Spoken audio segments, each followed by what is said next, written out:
Кейгі құяш яңғығын әлі қалқып келейді ұлсақта. Бір жүгірдік көмек, бір жүгірдік тау башында ятқан құяшқа. Кем ең ілік уға барып еді, кем нұр ялын хайпай ең ілік. Бір-бірімізді олы сыр-сау келіп біз құяшқа табан жүгірді. Ей, жүгірді, жылға таудар аша, малайлардың сабар түркімі. Бұна-бұна жетір көгенек, тек ол көкке арғып үлгірді. Басып тұрдық оға, құлас ейін, тоқланышып, тирлеп, әлгіреп, кімді шында. Тұтыр едік дені, жүгіріп дені, шәбірек. Кейгі құяш, яңғығын әлі, қалқып келейіні олсақта. Ей, ялан аяқ малай, ей, ұл малай, ұл Ирақта қадір, Ирақта тек таң аттия, сыған ташқа, таулар алда, таулар қатмарлы, баласағым әлі аман онда, үрләп ерілмақ құяшты, әмқа болу, сүрлі таң үсінен, ал шаршауғы ербік емәріп, жүгіріп сыңыр түфті, күлі-күлі, ялан аяқ, құяш көтеріп.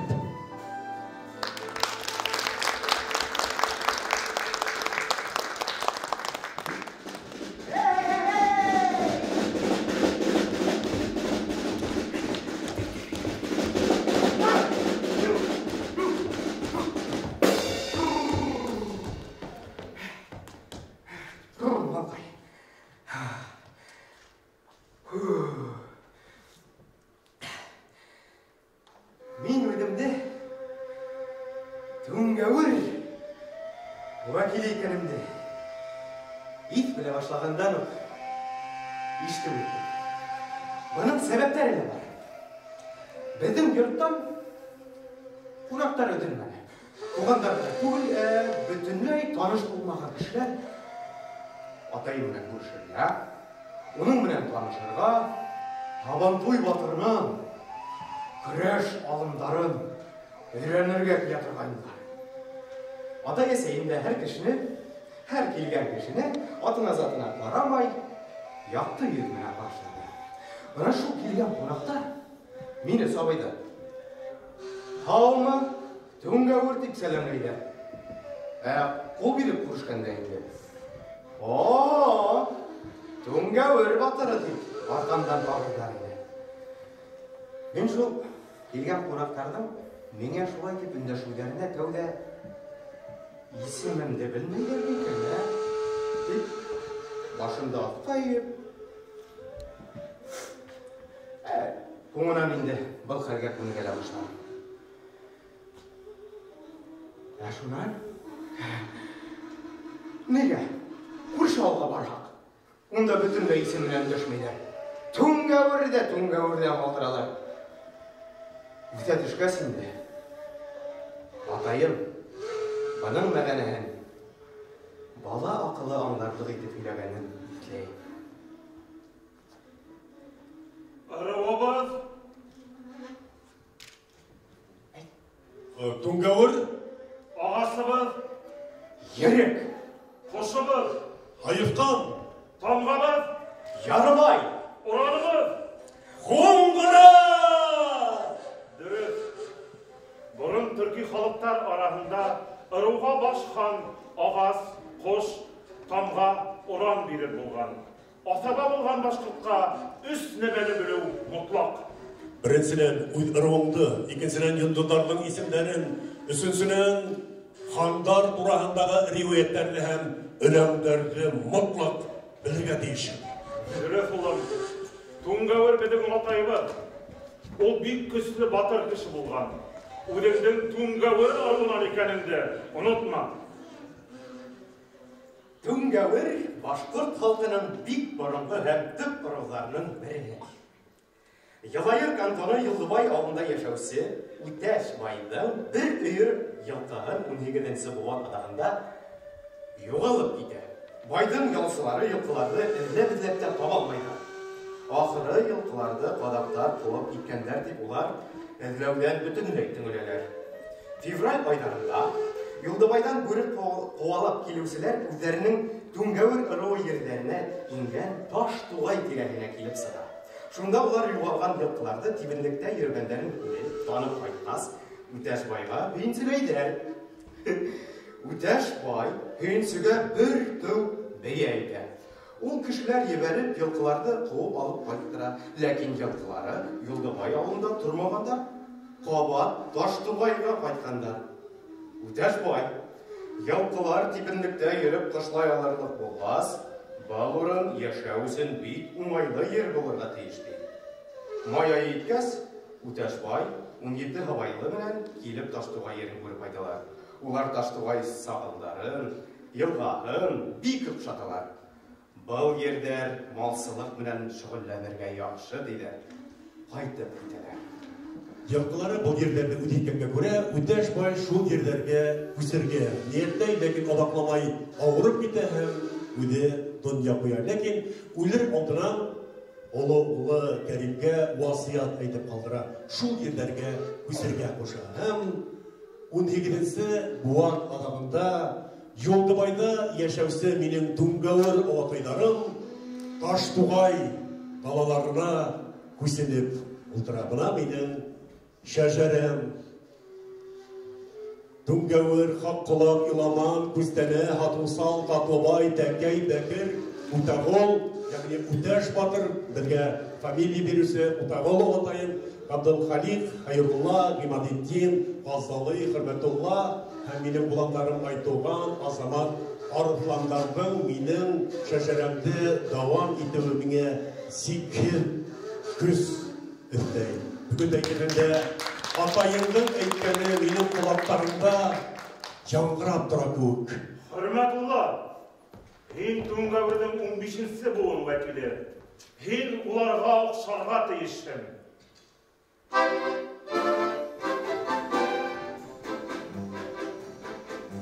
Хәерле истәләргә тамашасылар. Хөрмәтле кунаклар, авылдашлар, якташлар, хөрмәтле коллегалар, китабымның исем туена шулай дәрәү килүгә зур рәхмәт һәм сәлам. Безне тура эфирда онлайн караган безнең коллегаларыбызга һәм безнең тамашачыларыбызга. Бұл китапты нисек язарга булып китте дип мин еш кына харайлар ысынлыкта китап язу бит инде актер кешегә килешкән эш түгел. Яwaплы эшкә күрә күңелемнең төбендә әлбәттә китап язарга ният булһа, ул хакта мин хатта үдмә танырга кыюлык итмәйлем һәм bundan 5-6 елдар самаһы элек Хайбуллага машинала кайтып барам, өлкән улы Айтуган белән әргәбездә Айгөл киленем, ул да Таштугай кызы һәм ул миннән һорай. Айдым, һин касан? Беренче тапкыр сәхнәгә сыктың. Бәләкәйдән артист булырга хыялландыңмы? Касан гашыйк булдың? Һәм башка һораулар белән колак итеп генә ашадым. Һәм мин бакһам 2 сәгать буе үземнең хакында мәктәп елларына бала сактан алып 2 сәгать буена һөйләгәндә куйганмын. Һәм улар балалары әйтә, нигә шуны китап итеп язмаска дигәс, ысынлап нигә? Тотынмаска дидем дә, тотындым. Шулай итеп башта әлбәттә үземнең бала сактан башладым. 1967 елның май айының адактары.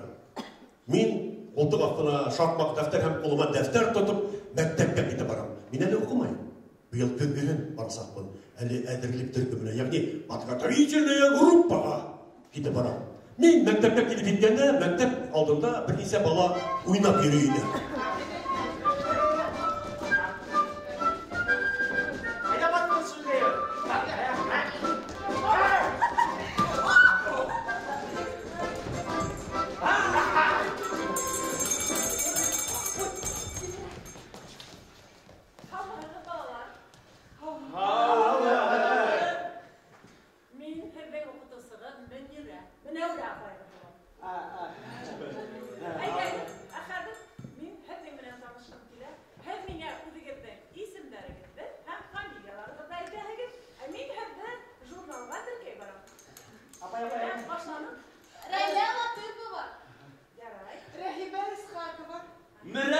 Куршат.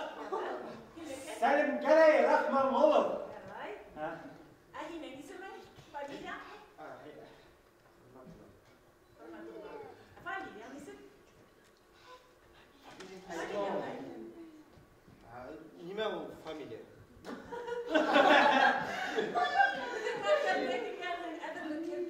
Фамилияны білмеймін. Бар қайтып, әсейінде сұрап кедерем. Үгіріп кіна қайтты. Мен мәктептен сақтымда үйге табан жүгірдім. Қарайым, әсейін ешік алдында тауық істепіштерін ашатып берейін. Әсейме қастырам, әсей, менің фамилиям нешті? Тидірек айта алыңды. Оқыт осы фамилиямды хараққа қошты оқыт осы. Тидірек айта алыңды, дәріс бұда бейт. Оны тұпқына құймағам ярар еді, өйді мәктепке үйгірем, өйтешіп деп хамақлайын. Арып талып мәктепке келіп еттім, һәм класс ишігін шар етіп асып ебердім де, қысқырып та ебердім.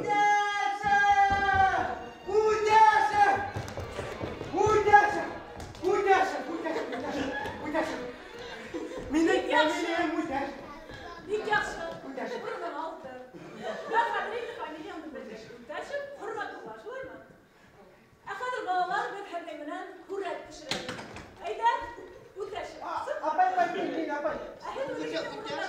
Мәне бір апай, әлбетте менің фамилиямды білейді. Менің ағайымды, төрт апайымды оқытып сығарған.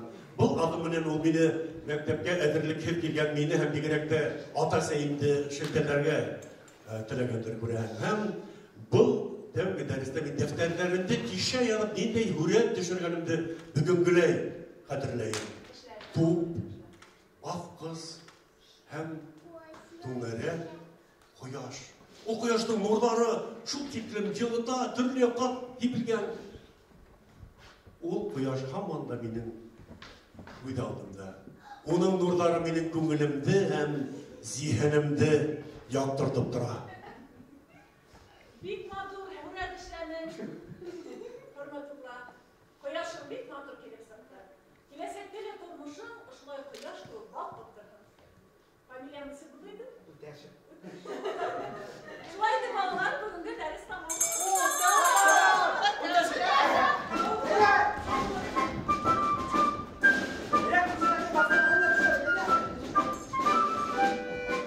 Мен көп балалы ғайлада өстім. Егер бала, төрт балай, төрт қыз, ата сәйем, мұнан хоң бідімнен атайымдың бір туған әмінәхі Тайба апайда яшаны. Һәм бітәһілі бүгінгілей қатырда. Фәрида байым яшілі кеуге сығып ауылыбыздың түбәнгі осында яшайды. Біраздан олар Еднайым менен Орамбург өлкәһендәге Мәләтин исемле ауылға күсініп кеттілер. Bir günde Seyit'in eğitim, o vakitte 9-10 yaşları samaha bulgandır. Hürmet olun, Мәләтинге apayına, dur apayına, balık karışırga bırakın. Hasan, bugün bunu maşına parasak, furaş diyerge, etkende kızlar bilen birge Feriga apayımda durasak. Maşına mene? Param elbette bittiresey param. Benim getirge yiyinganımdır bürgen Zin Uragayım. Hürmet olun, bugün at yönetmedi, kızıktı görmek alan gibi, parmağında yarar idi. Oğay, maşınada kalsan yürüyeyim idi. Param. Hem min gaz 53 maşınlarına oltıramalı, yolga saptık. Yol hikayeteli. Lakin san, tulan, ben alga gilelim. İyun başları bulası gün yılı, koyaş. Karşı yıl benim sesleri bitti, giyimleri bitti, tartkılay. Şulay. Para yine. Lakin her diken sebep ula gelip de gittik. Avdaşlarım beni apaylarıma indirdiler de uy yumuşlarımdan gittiler. Gitir aldılar, yumuşlarını atkargaz, apaylarıma gelip seyisirge hüyt bir gittiler. Ben oramga sıktım. Ağaz falan görünmey, komburanı oynap dura. Hav falan bütünley gözge taşlanmanı. Oram doldurup, soskalar mırkındaşı görüyor. Men soskalarda da o'tib qo'rquvdim. Men shoq qotdim. O'g'ilsa, avuldoshlarım da kelib bitdilar, gurlashib, kuxnyaga o'tdilar, seyseler. Bakkan bunan 3-4 kungina elib, mening avuldoshim, kiyiktirim, Selime Qalasalı şulay bala qarırga alıp qaytgan bo'lganlar. Ol Қайтам деп елағас мұны қайтарып қойғандар екен. Құрметулла сәлеме түгіл дейді, егітті шыйламақ, шылаймын деп менге ой қошалар. Менің ерегі жау өтіп қалды. Кәртартына сақтым да, үкіріп елай баштам, мен қайтқым келе, мен бұнда қала алмайын. Неге қала алмайын деп ете алмайын? Ғарлық, мен әді сәлеменен күлгендер білейін. Ауылдаштарым сейістілер де, машинаға тиеліп, қайтып кетілер, мен мүлдіріп, қарып тұрып қалдым тірлерге. Жүрегім әріне, үйге инем де, біраз үйрейім де, сығам да елайым, біраз үйрейім де, кәртартына барып, үкіріп елайым.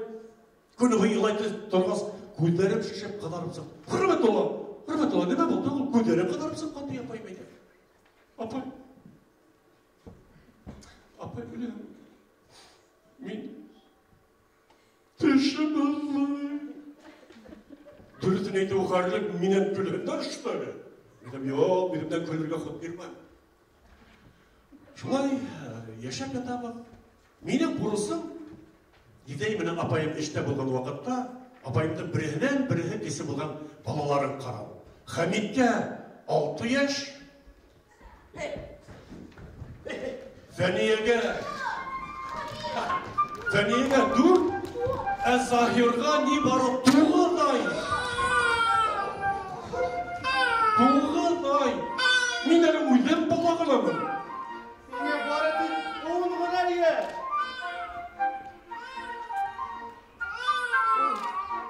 Менің қайтқым келе, Таштоғайға. Ертеңсек мен тұрғанда апайымнан едейім ішке кеткен бола, күні бойы ішті, қараңғы түшіп мал қайтыр алғанынан қайтып келелер. Мен балаларды бұтқа мұнан ұйлайым. Захирдің ауылына марлыға түренде печенье тығым.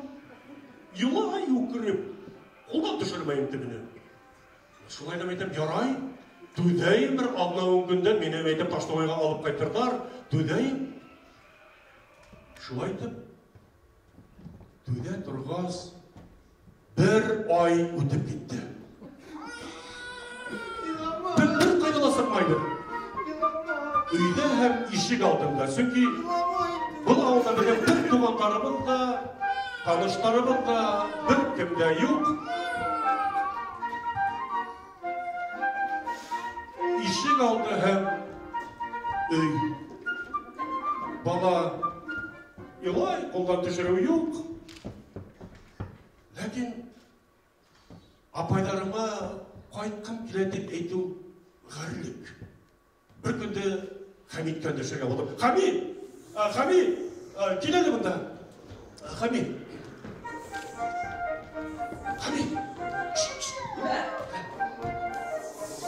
Келеді. Атайым мұнын. Онда Хамид. Сөз қамалай мені қамда. Атайына әндішәні. Мені қасан Таштоғайға алып қайтырдар екен. Ұрайды. Бүгін іштен қайтқасына ұрай, әмі? Ертәгіліне Хамидтен ұрау алып. Хамид, атайың не мәкені? Хамид! Не? Ұраның мы? Ұмытқанмын. Ертәгі обязательно ұра. Ұраным. Ұра! Яшыма? Ұраным. Ені алып қайтасақ та. Алып қайтасақ та. Қасан? Скоро келеді. Скоро? Ауыл неме дегенде, мен бет ұрысса білмейін. Қайдан білейін мен? Білмегесі кертегі атайынан ұра, скоро немен аулатауы? Ұра! Яшымын, ұраның ма ертегі әндетігінен тағы ұра олам? Ұраның ма атайында? Немеке? Скоро дегенде білдім атайында? Ұмытқанмын. Сусқа малай. Ертегі мұтлақ ұра. Сай! Ұраным. Хамид! Ұраным. Скоро ол. Скоро ола.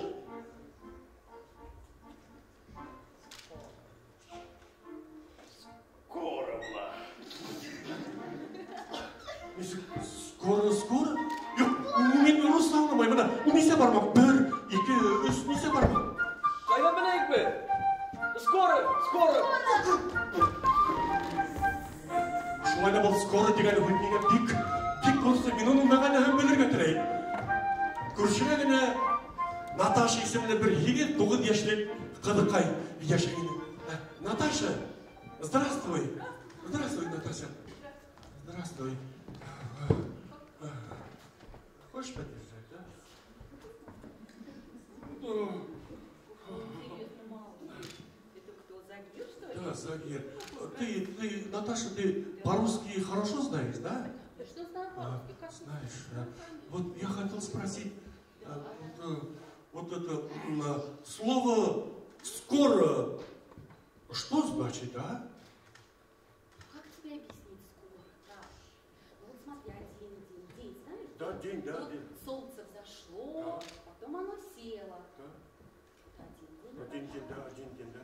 Опять солнце встало, и скоро оно сядет. Это второй день. Да. Потом еще как тебе скоро объяснить? Вот Загир, видишь, Да. маленький, он маленький ребенок, он скоро пойдет ножками. Будет ходить, это тоже скоро. А потом, когда он немножко вырастет, тоже скоро в школу пойдет, тоже, видишь, скоро. Скоро ты уже будешь ходить, такой маленький мальчик, сейчас маленький, а потом большой. Ты сам по-русски не знаешь. Иди домой. Шулай деп төлеп яшай тұрғас, 2 ай вақыт өтіп кетті. Мен қазір жүрек сығып бара, мен еламайым, көзден еш сықмай. Апайымына едейін, Қарматулла, сен Таштоғайда қалғандың ма? Қайтқан келемі деп қарайлар. Мен башты иемді, жүрек сығып бара, жүгіріп, түдмей. Бір неме деп тәуін түшмейін, өкілімден көлерге құт бермәп деп ойлайын. Шылайды бершей тұрғас, 3 ай болып кетті. Август адақтары, ұтылынса август күнді ертеге оқибын деген түнді күні Қайдар едінәй мені мотоциклына отыртып, Таштоғайға елтіп қойды. Оның қарауы мен қазір скоро деген бек яқшы білем. Скоро ол 3 ай дегенді аңлады.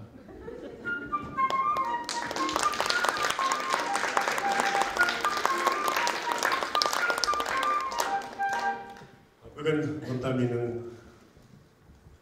апайдарым келген болырға дейсі, Фәриға апайым, Рәхима апайым, не олай бір туған көп дұшмандары көп айырмайып отырғандығы. Айтақ, Рәхим етеген, апайым, Фәриға апайым менің қақта бұл кетапта оның 3-4 шиғыры һәм хикаяһы менің қақта енген. Рәхима апайым маскаларында халғанында ярай. Демеге башлай, апайым башлайындар, Рәхима. Мені мәлектейді қалдырып кеткен апайым ошы еді, қалдырдыла, мені өзі бір емелі ойламайса машинағына отырлап, тю! Мұна қадыр еуап береген. Әлі, кеттік? Құрметті қонақтар. Ахметулла китабында өзінің қарамағынан, өзінің көзлігінен ялған хикаяларын, иттеліктерін мен оның менен екеуміз ишай менен қошайтымақ, бірге етекләшіп жүріп, барлық шоқларын қоша эшләшіп, қоша атқарышып, ол өзін сәкесірді, шол болған хәлләрді мен өзім сәкесіріп, бірге шулайтып өстігенді. Мына ол китабында язғанда балға түшіп кеткен вақыттарын, анан Тарихтар көп болды. Тарихтар көп. Ол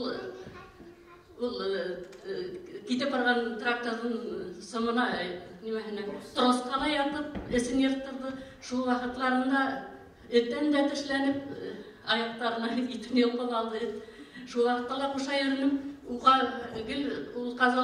қазаны өдін ала тұрғайны, мен іргіхінде еріп, бәршті хамақ меге бір неге yok, оға Мен ұры қарыфын айтпай, хен хақау болдым. Мен хен әгерім ұрын айта білсен, ұрын деп хенің артынан хақау болып берінім. Ол шебей бірге ойнап сығырға мүмкіселігі болғансыз, мен аның әргәнді елап әргәнді отыратып айным. Фельдшер келіп оға перевязка яғап, дарылсырға мен қоша ол иламай, перевязка анда елқып алалар бітінді, мен қарайын да мен илайым, оның үшін мен илайым, ол тудып, түсіндірді бола, несектір иламай ата тұрғайны. Мұны шолайтып, бірге өсіп, мұны 60-қа етті, мен өзім ұлғаманда шол үйгір көрген ешілігі бүтәве баласақтағы құрметтола шол үйе. Рахмет апай. Рахмет. Құрметтола өдінің китабының орайын үшін атайыма бағышнағым. Isınlap da atayımның ömrü тұрмышы батырлыққа тең. Çünkü 6 yaşında bu kız yetim kala, bir gün üstünde ata hala sahile ölüp gider. 6 bala bir üstünde oturup kalalar. Kadir biz 6 yaşlık, 16 yaşlık balaları da kursamak tarafı bitinde 6 yaşlık.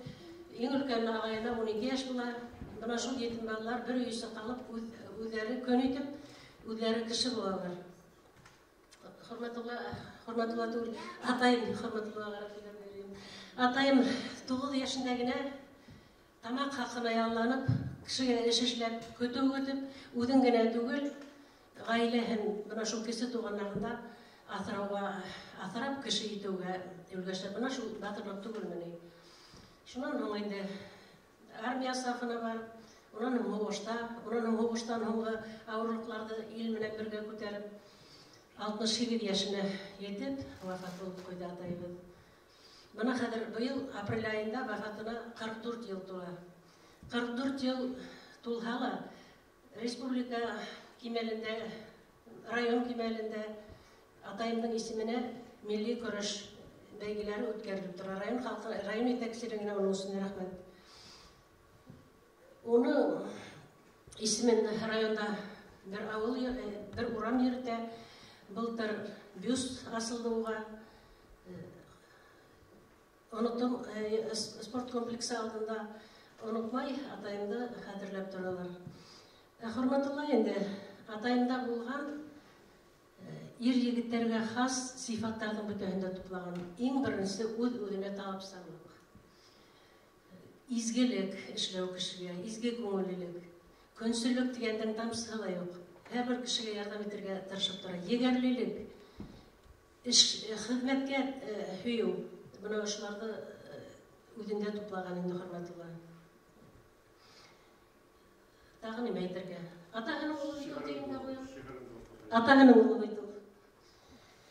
Kaydan bilgen iken bizim atay, il aldığında nam kadalarında. Yesimine taman isim kuşup, hürmetliyle kişi bularında. Башқұртстан түгіл, Ресейдегі, Қытай, Америка, Париждағы, аяқ ұрай бақыт Алтышбайдағы, Хинен ісіміне.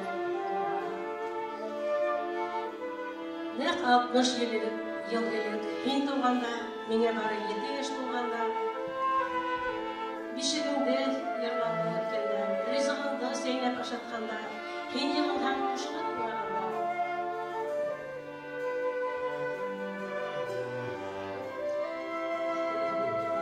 Tapsılıkta döldürüytip minip, yeşilinde avmak günağında, kim uylağan şol belekey balay, ilden көркем olur, yer olur deyip. Hinin üstün orunlarını minip, güdlerin mağanda yeş bulur deyip. Ey kıvanlarıyla, atay, esey, durmuş dəhidinde hini kurup, hilir günlerinde tuzlukayın, oşu dəhidin taşlamanın görüp. Rahmet apay, apaylar, birgene iterlik avlıp, Келесектерен, именно берген тату ешерге насип болған Аллаға бирха. Қадірлі достар, бұл китап исім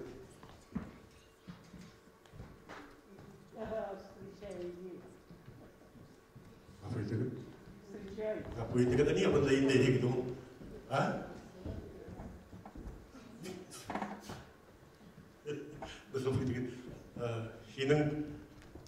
Менің ижадымды hürmet етуісі тамашасынан деп бөлек қалдырып кеткен.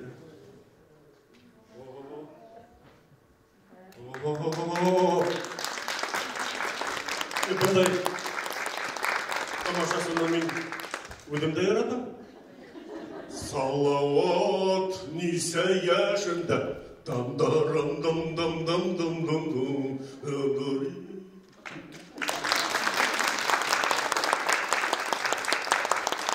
Бұл білектік алғас баласақ итке тешіп кетті. Мектепте мен әрбір дөңгелекте художественный самодеятельностьте қатнаштым. Йыр, бейім, шығыр күйлеу деймі. Мені орапайым менге бір үшінші дүртесі класса оқығанда түлкі образын ойнарға қошты. Мен әсейім айтам енді костюм тігіп бертегіз. Қадығына ол мағазында тәләхініма бар деген көк. Ол уақытта костюм тігірге аптырғас әсейім марлені бедірге алдыла, боян қалып, шуны қайнады аптырғас бір харығына төт келіп сықты, шуны мұнамын деген костюм тікті, башыма маска кейіп алдым, түлкі масканы. Ләкин түлкінің ең керекті үліші құйрығы жоқ. Әсей, түлкі құйрығы керек не? Қайдан олайын болақай? Тек бір айнесік, түлкі құйрығы, бұлай ойнамайым. Бар әлі ағайына барып кел. Бәлкі онда йоталыр бір түлкі құйрығы, бар әлі. Біздің алуында әліғай деген бір оларсы ешейді. Өтен балары yok, мен оларда ойнайым, атта ерейім, мал қарашам. Мен барам әліғайым, кәрді әргенде малым қарап берейім. Оның соламна енген 15-20 шундай түркінің терілері әлеулі тұра. Оларды ол керек әтірлеген, үшкәрткен, оны ол Охот Союзға тапсыра, оны өзін ақса ала, яғни ол ұнарсалық мен шығылыды. Мен келгенде әртартында қалағай көрем, кайфы бекші. Түшіріп алған. Қалағай, қарай, шунда списанный, шунда бір бракованный, бір түркінің құйырығы терегі yok екен. Öyle olmadan da garaj aldığında ya da elimine bunlardan kayıtkaydım, işkakta bir görmedim, al bir edin şunu. Ben nişik alayım, bu balık alda kuyruğum sabıp al da koyun deme adamını. Baltanı aldım da sabam doğam etimde türkümü balak göstere gitmeyi. Sabah atırmaz köz kendine kuyruğundan ödüp aldım da yükürdüm iyice. Eseyim böyle tıgıp bir eseyim tıgıp girdi, yirtegene klubta yolka, şarşı terele yeriyim. Şarşı, kupşı, kiyimgen.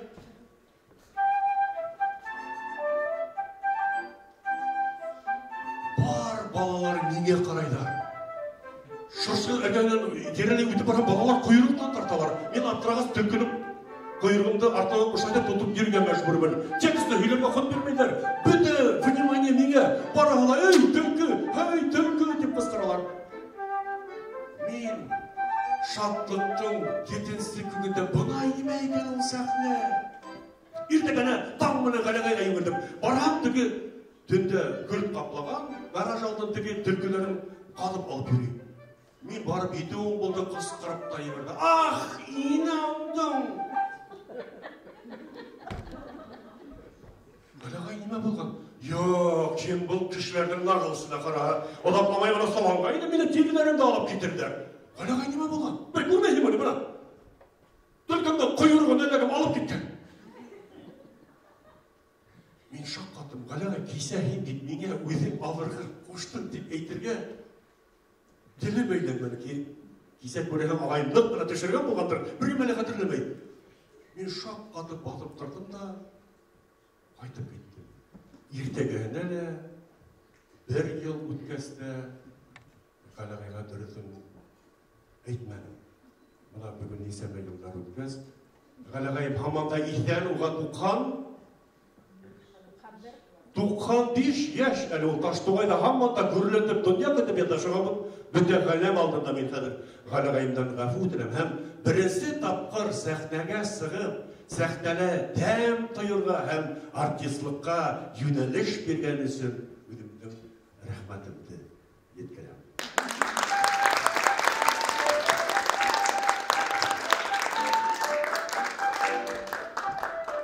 Мұна шындай мәрәкәләргә бик бай болды менің Таштуғайда өткен бала сағым.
10 класста оқып жүргенде ял күні 1977 ел була атайым өліп кетті. Әлбетте бұл бик көслі тәжірибе бірге атайымнан ешер көңіне сөке ол физик яқтан шындай тала, көслі, күрәшсі.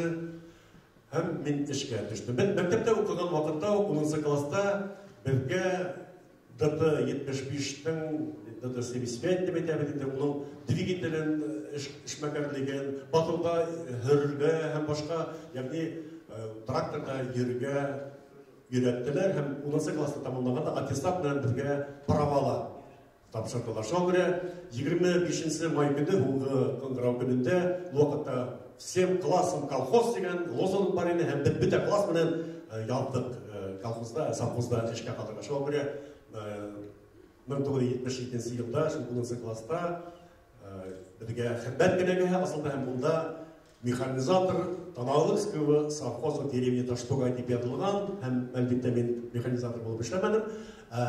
Мал карай башладым. Миңа ел баш бадалар тапшырдылар, шуларны һимертеп, ит комбинатына тапшырырга тиешмен. Һәм 1978 елның янында шул малды тапшырдым да армияга киттем. Буда армияга китеп барганда буда Өфөлә комиссия үткән вакытта авыру табып, мине Сибайга кайтырдылар.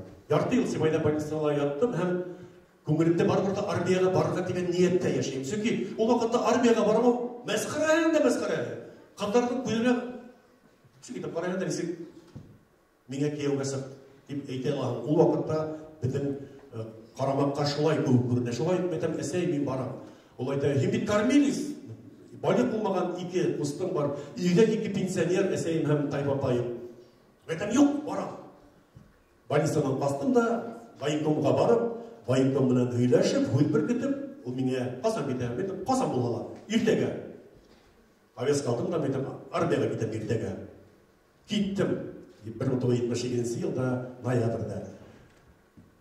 Харутау, Саратов өлкәһендә химик войска гаскәренә эләктем, серле войска булсак та, ул хатта СССР картаһын алай иде, зур полигон, төрле секретный эшләр аткарыла иде. Бер көн поста торак, икенче көн полигонда эшләйбез. Барганымны үкендем дим, менә олырактан хәтерләйдер. 1979 елда Башкортстанда 50-55 градустар һуктар булды. Иләһегез, мин алдамайым.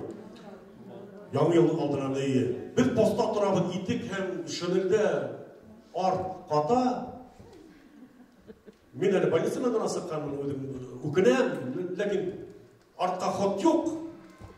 Шулай дип хезмәт итәбез һәм бер тәүлек поста торабыз, бер тәүлек шул полигонда эшләйбез. Шул армияда хезмәт иткән вакытта мин физик көскә караганда рухи көстең күпкә мөһим икәнлеген аңладым. Бездә бер төркем 6 егетне төрле эксперименттар үткәрә торган блокка алып киттеләр. Бездә 4 офицер каршылады. Буйлыгыбызды, авырлыкты тикшерделәр, давлениене үлчәделәр, төрле кимәлдә билдәләр өчен ребустар төрле сизергә куштылар. Уларны уңышлы аткарганнан анкета тутырдылар да, бәлки генә бер бүлмәгә алып чыктылар. Стена буенда хөдәп кенә шунда экскаватор, ягъни беговая дорожка, бер алты халат шунда сыктык, көлешә торабыз инде, чөнки мондай коралманы күргәнебез юк. Бер адам ул коралма әйләнә башлады, без әкрен генә атлап киттек. Бер күңел атлагандан ул шәбрәп әйләнә башлады, без йөгерә башладык. Газ дигән команда булды, противогазды кыйдык, 1 сәгать самага йөгерәбез. Система белән противогазда авылга градусны килеп тыгалар, үдәлгән нәмәләр ялалар бу офицерлар. Мин аңлай башладым. Хәйр безгә нидә эш аткарганыбызды офицерлар аңлатмадылар. Гомумән без кайда нәмә эшләйбез? Хатта безнең командирларыбыз да ул хакта белмәй иде. Чөнки һәрбер эштән ул бер подпись куя иде. Секрет дип. Мин аңлай башладым. Димәк, совет солдаты әйткәндәй стена буенда көсле вольтлы электролампалар турайны, уларны токандырдылар. Битте әргәләгән кояш кебек кытырганда кыздыра, бүлмә этеп китте, биттән тир шыбырлабага, һәм мин аңлай башладым. Димәк, совет солдаты алғы, ялғы, сүлдікті нейсе сәғат жүгіре ала екен деген анау өте бітті, алмай баштадым. Бәлки бұл хөкүмет тарафынан қосылған mühim задание болғандыр, бәлки бұл офицерлардың өз білдігі менен тиdirek өдеріне бір юндын алырға өткерілген эксперимент болды екен. Оның бұның қытқаға жылай бір сағат самаға жүгіргенде бұл менің арттан келген бір халдаттың хәлі бітіп қоланы, оны эскалатордан дүреп сетке сығардылар. Біз артабан жүгіребін, 10-13 минут жүгіребін, газы, градусник, артабан шулай жүгіребін. Менің алда барған екі халдат бір-бір артына шулай сафтан сықтылар, олардыла сетке дүреп алдылар. Біз эскалаторда екі-екі кене тұрып қалдық. Мен бірінші барам. Менің арттағы екінші. Яғни бірінші болып бару ғаламатта ауыр. Сөкеген алдыңда кіші барға, мен механик рәуіштен оның артынан иелеген. Яғни онан қалмаққа тырышағым. Мына не тұрмыштағы бұл. Лидер кіші алдан бара, өденің артынан коллективті якімдерлер иерді бара. Оның идея бар. Яғни арттан иеріп келеу жеңіл. Әйен бірінші болып барған, ең мақсат керек, идея керек. Менің башта идея бұнда, алдымда құрыл стена ғана тұра. Бұсағыма керек бұл менге деп ойлайын, тұқтарға менге деп ойлайын. Жоқ, мен дейшті өлмін. Кирсығы етіктері ауырая, гимнастерка мұлысмағау, бір 2 сағат жүгіребін. Немешлерге, физикалім тоқта, дейді. Ағайда, жоқ, кен жүгірге дейшік, физикалім, қайда енді қалем жоқ. Мен жүйдіп жүрам, жүгірге, алдап жатыр дейін. Шунан аң лихорадик рәвішті бүдіне үстіме күз энергия еділей, мақсат еділей. Ойлардына келтіріп, енәймен таштығай мұрамы ойлап кете барам. Әр йұрттың алдында менің ауылдаштарым сыққандар. Не қарап тұралар? Құрматолла, кемиталда берішмәд дейдер тігілі. Менің тәнім самбырлап кете. Недедір көз келіп қола, әммен илғамланып, тағы жүгірем, газы, ауылда градусник, тағы жүгірем, хәлім біті. Ауылдаштар ярдам етемек дегендей оларға қарайын. Ауылдаштары менге қарап тұралар, бір кесекте ярдам ете алмайды. Аң тағыла недедір көз энергия еділей. Көйлатына кетірем, әсейім іші алдында ақ яулығын ябынған, менге қарап тұра, олам, ерешпі. Тағыла менің қанаттарым өтіп сыға, илғамланып, көз алам, тағыла жүгірем әсәй, мен берешмей, жүгірем, газы, атлайбын бір ат, тағы жүгіремін, ауылға градусник. Тұра-бұра әсейімдіңді берген көзді, әсәй, ярдам ет. Yok, yardım et almayın. Артаман демешлерге. Аңтарға недедір стимул етлей, күз етлей. Әм, көйдалдыма мені армияға адатқан, әм ална қайын қаты келіп тұрған өйген адамдың ханы пейда болады. Науышызе, бұға текілім ауылдаштарым, әсейім бергенге қарағандала, ол қыздың көзі мене нық тәкейді. Мен қата көтерімден жаштар атылып сықтылар. Мен айтам, ғафу етесей, мен шекіне ол қырға қарағандығында қарақ яратам дейместен. Ләкин ол қырдың бұқшызе, тағыла қанатланып алға жүгірем. Бір несе сағат жола жүгірем, артабан ол қыр берген көсті юғалғандан юғала бара, әм бір мән бүтінлей юғала. Артабан мақсат жоқ. Аң әвділей, тағыла ярдан кем? Со, мен бұйрықтарды өтемейін, офицер ауылға градусниктен айтам, уберите это, деп отыр, спокойно, уберите! Мен сығам, эскалатордан мені ұлтықлап сығаралар, үші бөлмеге, анкета тұртыралар, өлсейдер ауырлықты, баққан мен 5 килограмм ауырлықты еуалтқан стеналаға сағатқа қарайып, 6 сағат бойы белгі комиссия жүгіргенмін.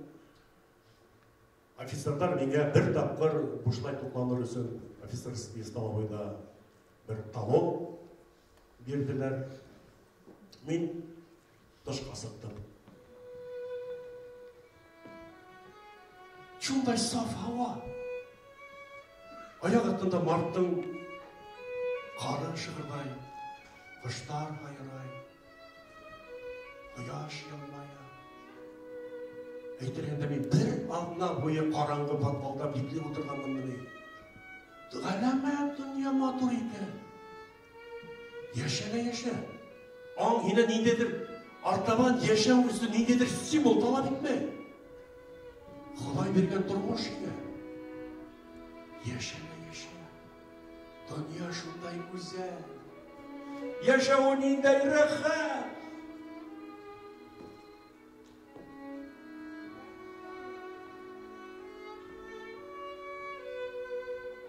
Бұл күзді әрдікті меңе атайым бергендер.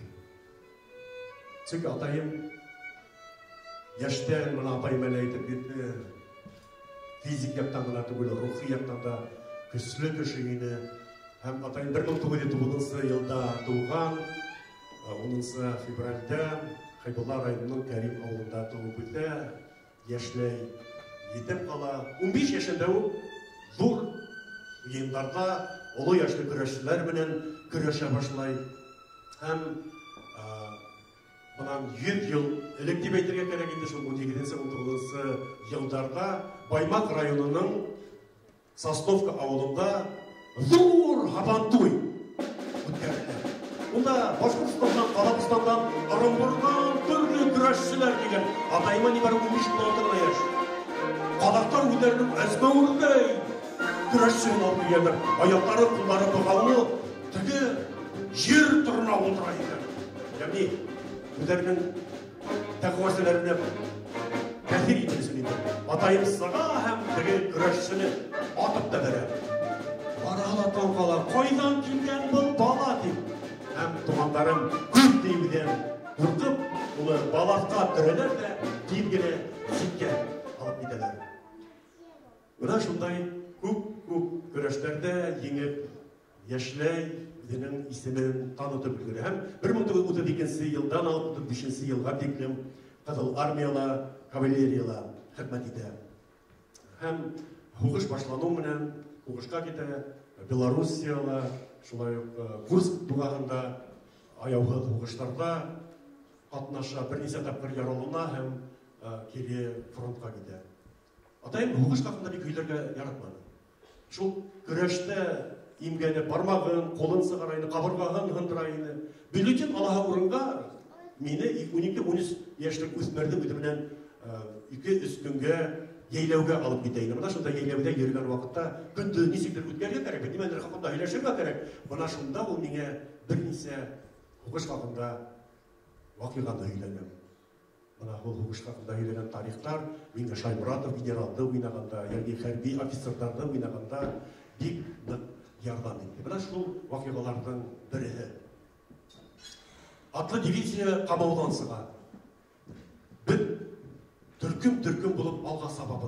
Menin atımdın alğa ayağına snaryak yarsığı deyilip, o akay başlanıp kanı urgılıp ağa, men bulay odaqsağlı barmaqlıqta anlap, nemişlerge eкен деп ойлайым hem, көрем әркімде қожағы bir at sabıp gidi barады. Hem men Өзімдің атымның иерінің үстіне бастым да, шул ыңғайында көрші атқа екірдім де, hem шул хау атта қамаудан сықтым дейді. Баққан бұл фашисттардың бағылған көр аты болып сыққан. Иерінің қашына бір сумка бейленген, сумканың ісінде мүйім документтар, ол документтарды мен тапшырдым дейді штабқа, сумканың түбінде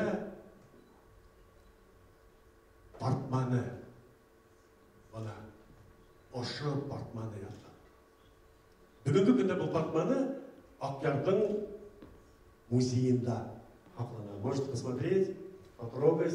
Это настоящий трофейный.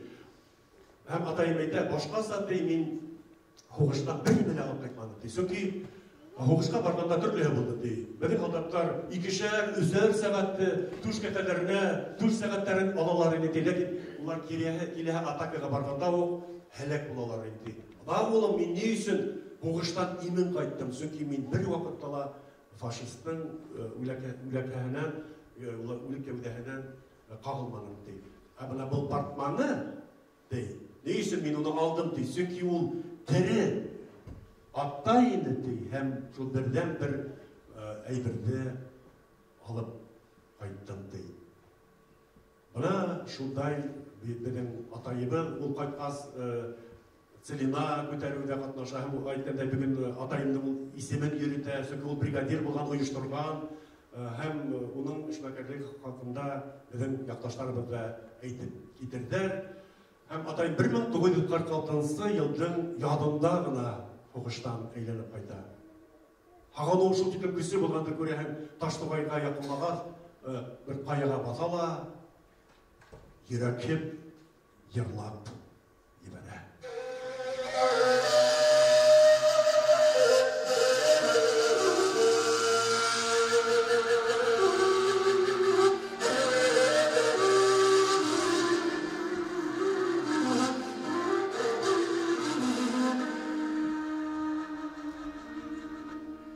Tokuyala başlay,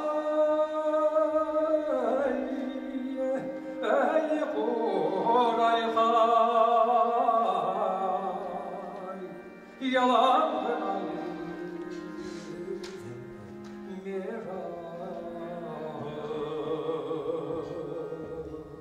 yalan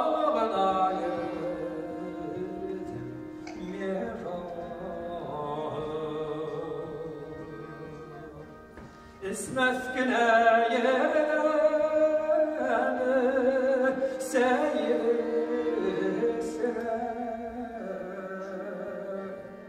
bu dünya kayzarın nura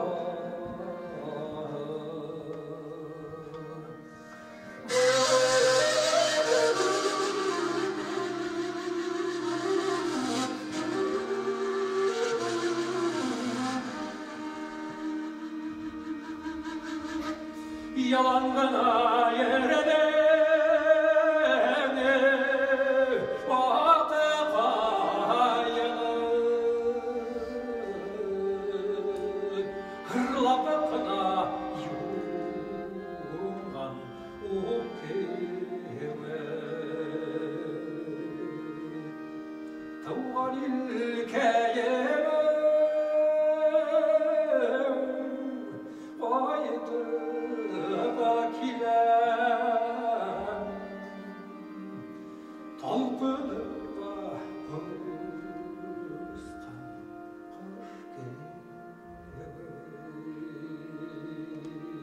Tavvan ilkeye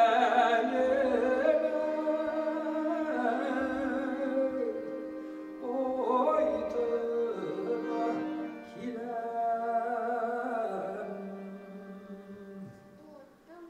kanatlanıp ıska kış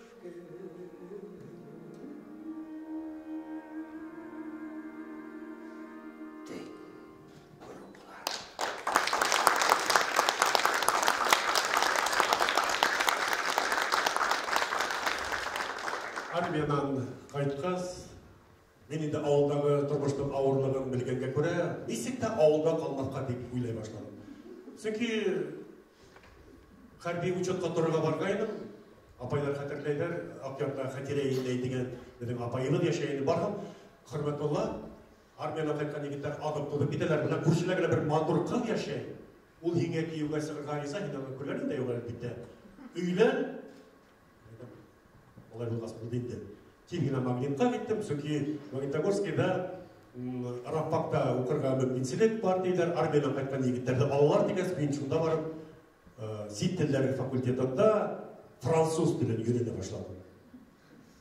Йөртүм генә, тәркүм инде йыр, бию, курай, шунда йөрим, уку кайгыһы юк. Ректор әйтә, армияга запрос эшләде, бу да кабыйга характеристика килер дип, бер атан сапырта. Ее характеристики алды, укый. Утяшев ХГ недостоин учиться в высших учебных заведениях СССР командиром характеристики берген. Ректор это вижу, ты вроде нормальный парень, а что командиром конфликты были, ну, было всякое темы. В общем, ялған, алып кел, райондан директор қайттым Таштоғайға, онда ел ярым іштегенмен 2 жылға толмайды деп, олардан келмегіз, ректор айтады, ну извини, отчисляем, айтып, ярар, көпке жоқ. Кеттім стәрік тамаққа, онда бір қайным қорайда ойнайым екен деп, түрлі инструменттарда ойнарға қоштылар, тубала ойнайым, саңғыла жүгірем, бассейнда үйдем, футбол ойнайым, бүті спорт секцияларына үйрейм. Оқорға уақыт жоқ, баянда зачет тапсырға көрем, бере алмайым, отчислениеға қойдылар әпәт. Айтам, яр айтам аштарға екен бұл қадыр. Ойлап еді, итке келіп түсті, апайым армияға текілім, Рафаэль Сафинді телегай спектаклін қойғайны, көрші ауылдарға, саналарға, арбаға тиелім, десанға көміліп, спектакльдер ойнағандар итке келіп түсті. Шылай, стәрік тамақта үз күн бойы дөбеге қарап жатқанда, өдірдің театрға барыға дейіш екенімді аңлап қалдым да, онда тек заочный ғана отделение бар һәм стәріл тамақтан кеттім Салауат театрына барып бутафор болып ішлей башладым, монтировщик болып ішлейм.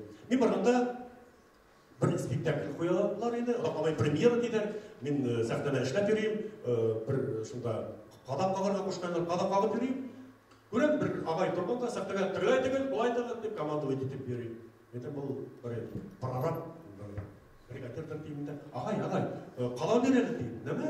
Қала берелі деймін, анауында қадап қағырға қошқайлар бітті. Еттім мәңді деймін. Мен айтам, шылай, стәрі тамақта алып қойым. Бақан Леңвалиевич Валеев болып сықты. Өйде композитор, өйде декларатор дегенде, өйде сценограф, өйде бүті әлі, өйде. Олайта, қайда, стәрі тамақта алып қойым, олайта, онда мен клубных работников готовит. Енді давай Өфі сәңғат институтына бар дегіз, Өфі сәңғат институтына келдім һәм Фәрдүнә Қасымовна мені оқырға алды. Фәрдүнә Қасымовна өйді бұнда отыра, рәхімет Фәрдүнә Қасымовна, өйде студент болған қойды, көп елді старосты болған курста. Тұтам аяғы, мені танайым Фәрдүнә Қасымовна, мен Фәрдүнә фамилия Уташев.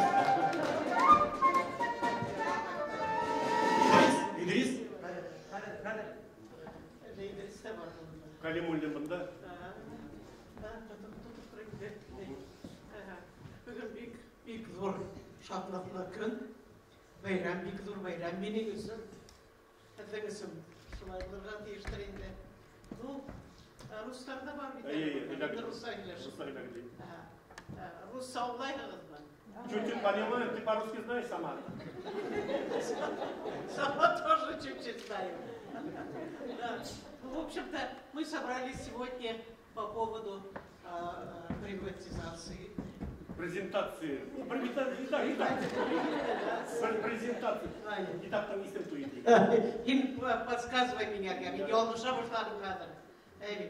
Вот, Виктор мероприятие был. Мына мен неден Мәскеуге қойткастым. Орысша биле башағай, орысша биле башағай. Түрі сөйлеймін. Ярай. Мені түзәтмә. Вот, подкаста улай башладым, қораным, познакомилась с ними. Білем, русқа көсем. Қозандан да келелер артистар, башқұрт театрларын қораным бітәлінде, библиотекаларды қораным, китапларын қораным. Бик нык көнләштем Казаннарга. Уларда шул тиклем күп китаплар сыга. Һәр бере илтани, анда һәр бер артистка китап сыгара. Шундый матур китаптар. Шулар һәм безнең республикада менә күп ди бул килеп сыкты бер реклама. Мы будем лучше, чем они. Мы будем больше, чем они. Бүгін қорап отырам, мен айтам, бұның китабын қорағастан, мен айтам, қоралы біздің бит шундай көз әйтілген республикада. Мен айтам, мы будем лучше. Лучшая книга получилась. Лучшая книга получилась. Үләтінің китабы сыққанға текем, тоже бит матур китаптар сықты. Илсиярда келе, колянды қыла, бүтін инсаны қыла, бүтәлі кіде. Но бұл китапқа ровне жоқ. Вот. Шуңа күрә иң башта менің айтағым келе китап дейіні организацияғына. Бұл китапны сығарға, ярдам еткен кішілерге, Бүтәһенә мең рәхмәт әйтәм килә. Потому что был китап шул тиклем зур әйберләрне аса. Был китап минең өчен тагын аста хөрмәттем кем икәнен, кайдан икәнен, ничек икәнен. Галина Яковлевна яза статья оның турында. Ул аның менә undый выражение бар. Нәмә дип әйтеп башлай әле ул. Так, нәмә дип әйтеп башлай ул. Укалы брамына. Уважаемый Уха. Почтенный слуга Аллаха. Почтенный. Перевод исемге. Почтенный слуга Аллаха. И шуннан мин күптән түгел зарубежный литература белән дийтә башладым. Увлекаться итә башладым, потому что эшләмәйм хәзер дитергә. Нисектер менә бу матур дөньяны безнең бик хәзер көчле матур дөнья кырыла башлады Башкортстанда. Бөтәһеләр эшләй, бөтәһеләр нитә йырлай, бейи, концертлар бара, театрлар, коронавируска тиклем. Мин утырам идә, кара кайгы ул эштән китү. Кара кайгы. Шуннан дубый. Ние мин бит әле тагын эшләй алырым. Но бит инде кешенең бер вакыты булырга тиеш, туктарга тиеш. Әдәпле булырга кирәк бит инде, сакына туктай белергә кирәк. Шуннан укый башладым зарубежный литература белән. И шушында Абылхайыр Насыри дигән бер великий ученый, Англияда 20 ел буена ректор университета булып эшләгән. Шушы яза, что такое Аллах дейді. Аллах это природа, Аллах это добро. Искусство это первые средства поддержания Аллахтан фикрин поддержать итү и сәнгать. Менә шуны үземнең асып эшләнем. И хөрмәт настолько Галина Яковлевна дөрес әйткән, хотя она христианка, но барбар инде христианство тоже тот же Аллах уни. Менә хөрмәт Газалиевичның китабында мин нәмә аңланым. Анда что такое воспитание человека через искусство. Ул тәрбияләнгән, бүген аңланым, ул нинди гаиләдә тәрбияләнгәнен. Бүген аңланым, нисек яшәгәннәр, нисек туганнар, нисек иткәннәр. Кайдан ул хөрмәт Газалиевичта киң күңел, доброта. Аның настолько широкая душа, настолько большая доброта. Сәнгать жестокостьны яратмай. Артист булырга тиеш добрые, широкой душой, благодарные, благородные булырга тиеш. Хөрмәт Газалиевичта менә шул качестволар бар. Хәзер менә шушы китапта, бүтән ниң бик матур эшләнгән китап. Бүтәннәр кемнәр ярдәм иткән, кемнәр бу китап белән шуны дитәләр, өстендә эшләгәннәр. Шуларга шул тиклем мең рәхмәт әйтәм килә. Вот шуннан инде хәзер инде күп һиләбәйм мин. Хөрмәт Газалиевич барында күп һиләне, аннан әйтә ул, күп һиләйем ди. Вот әйтәм килә, миндән дә бәхетле кеше юктыр бу дөньяда дип. Бүген шушындый балалар, ул тәрбияне алган гаиләһеннән, утагыннан, әсәһеннән, апаларыннан, нинди апалары, нинди туганнары, шуннан шушы добротаны алып килеп безнең институт искусствода таратты. Үзенең гадәтен, үзенең тәрбияле булуын күрһәтте. И безгә ярдәм итте. Аның курсы бик әйбәт булды, Хөрмәт Газалиевичтың.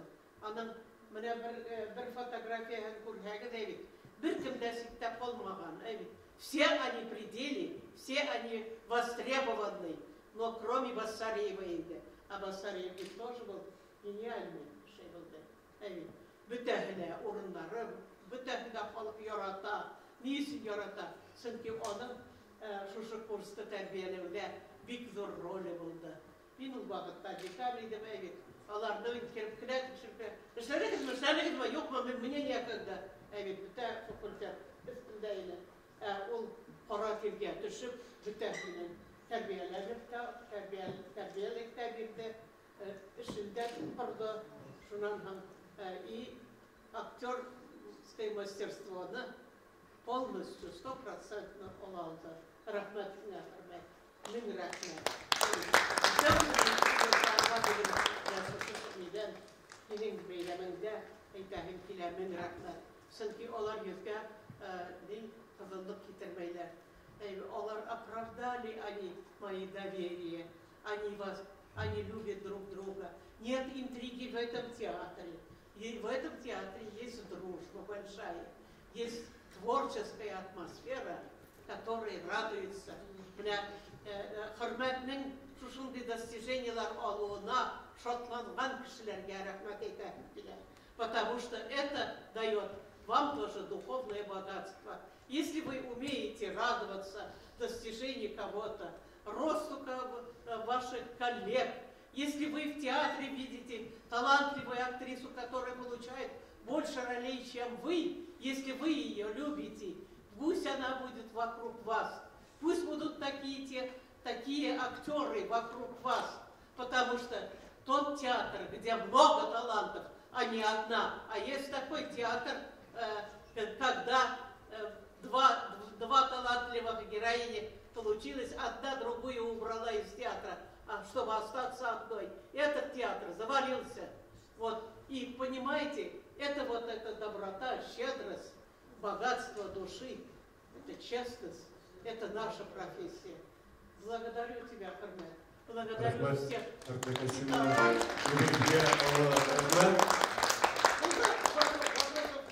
Rahmet giderlik havlular. Farkına kesimliğe ümidine aşağıdan sürüyle onun rolü pahalı tükür farkına kesimliğe bu rahmet. Peki alda başımdı ya peki giderlik havlu. Benim kurslaşımın biri İdris Kalimulli. Ama şöyle bir fokuskurada bir okuytkanda avla. Yarsalarda.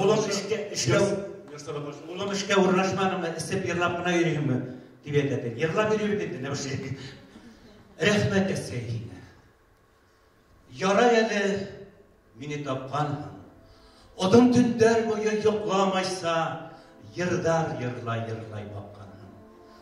Hinin ağır kara durmuşunda yardımsın bulmadım buluğun. Lakin ağır kırış büyük yıldar üstün. Gerek bulgan hinin doğu. 15 yaşlı kızlar bulunaba. Alıştırmam esey bulundu. Şul kuldarın menen tağı bir kat. İrpelesi esey bulundu.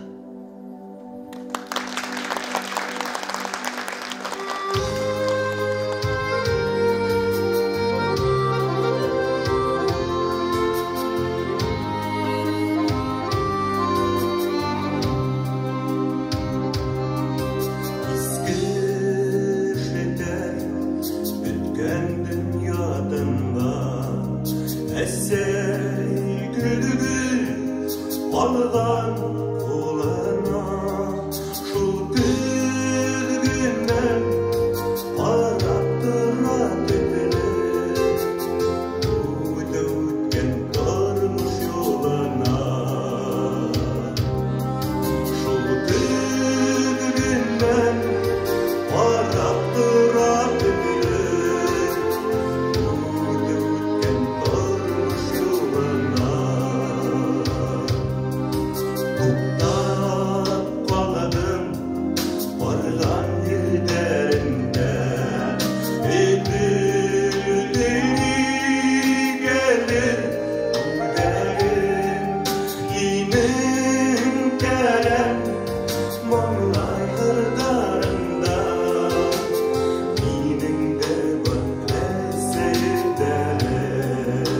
Şuna alıp sıkalım ustam tekniklerdi. İnvaçta eseyi, okutusu eseyi biteyim. Bayram olas, bayram olas dedim. Ben de ses gelip bir şerde gitken düşürüp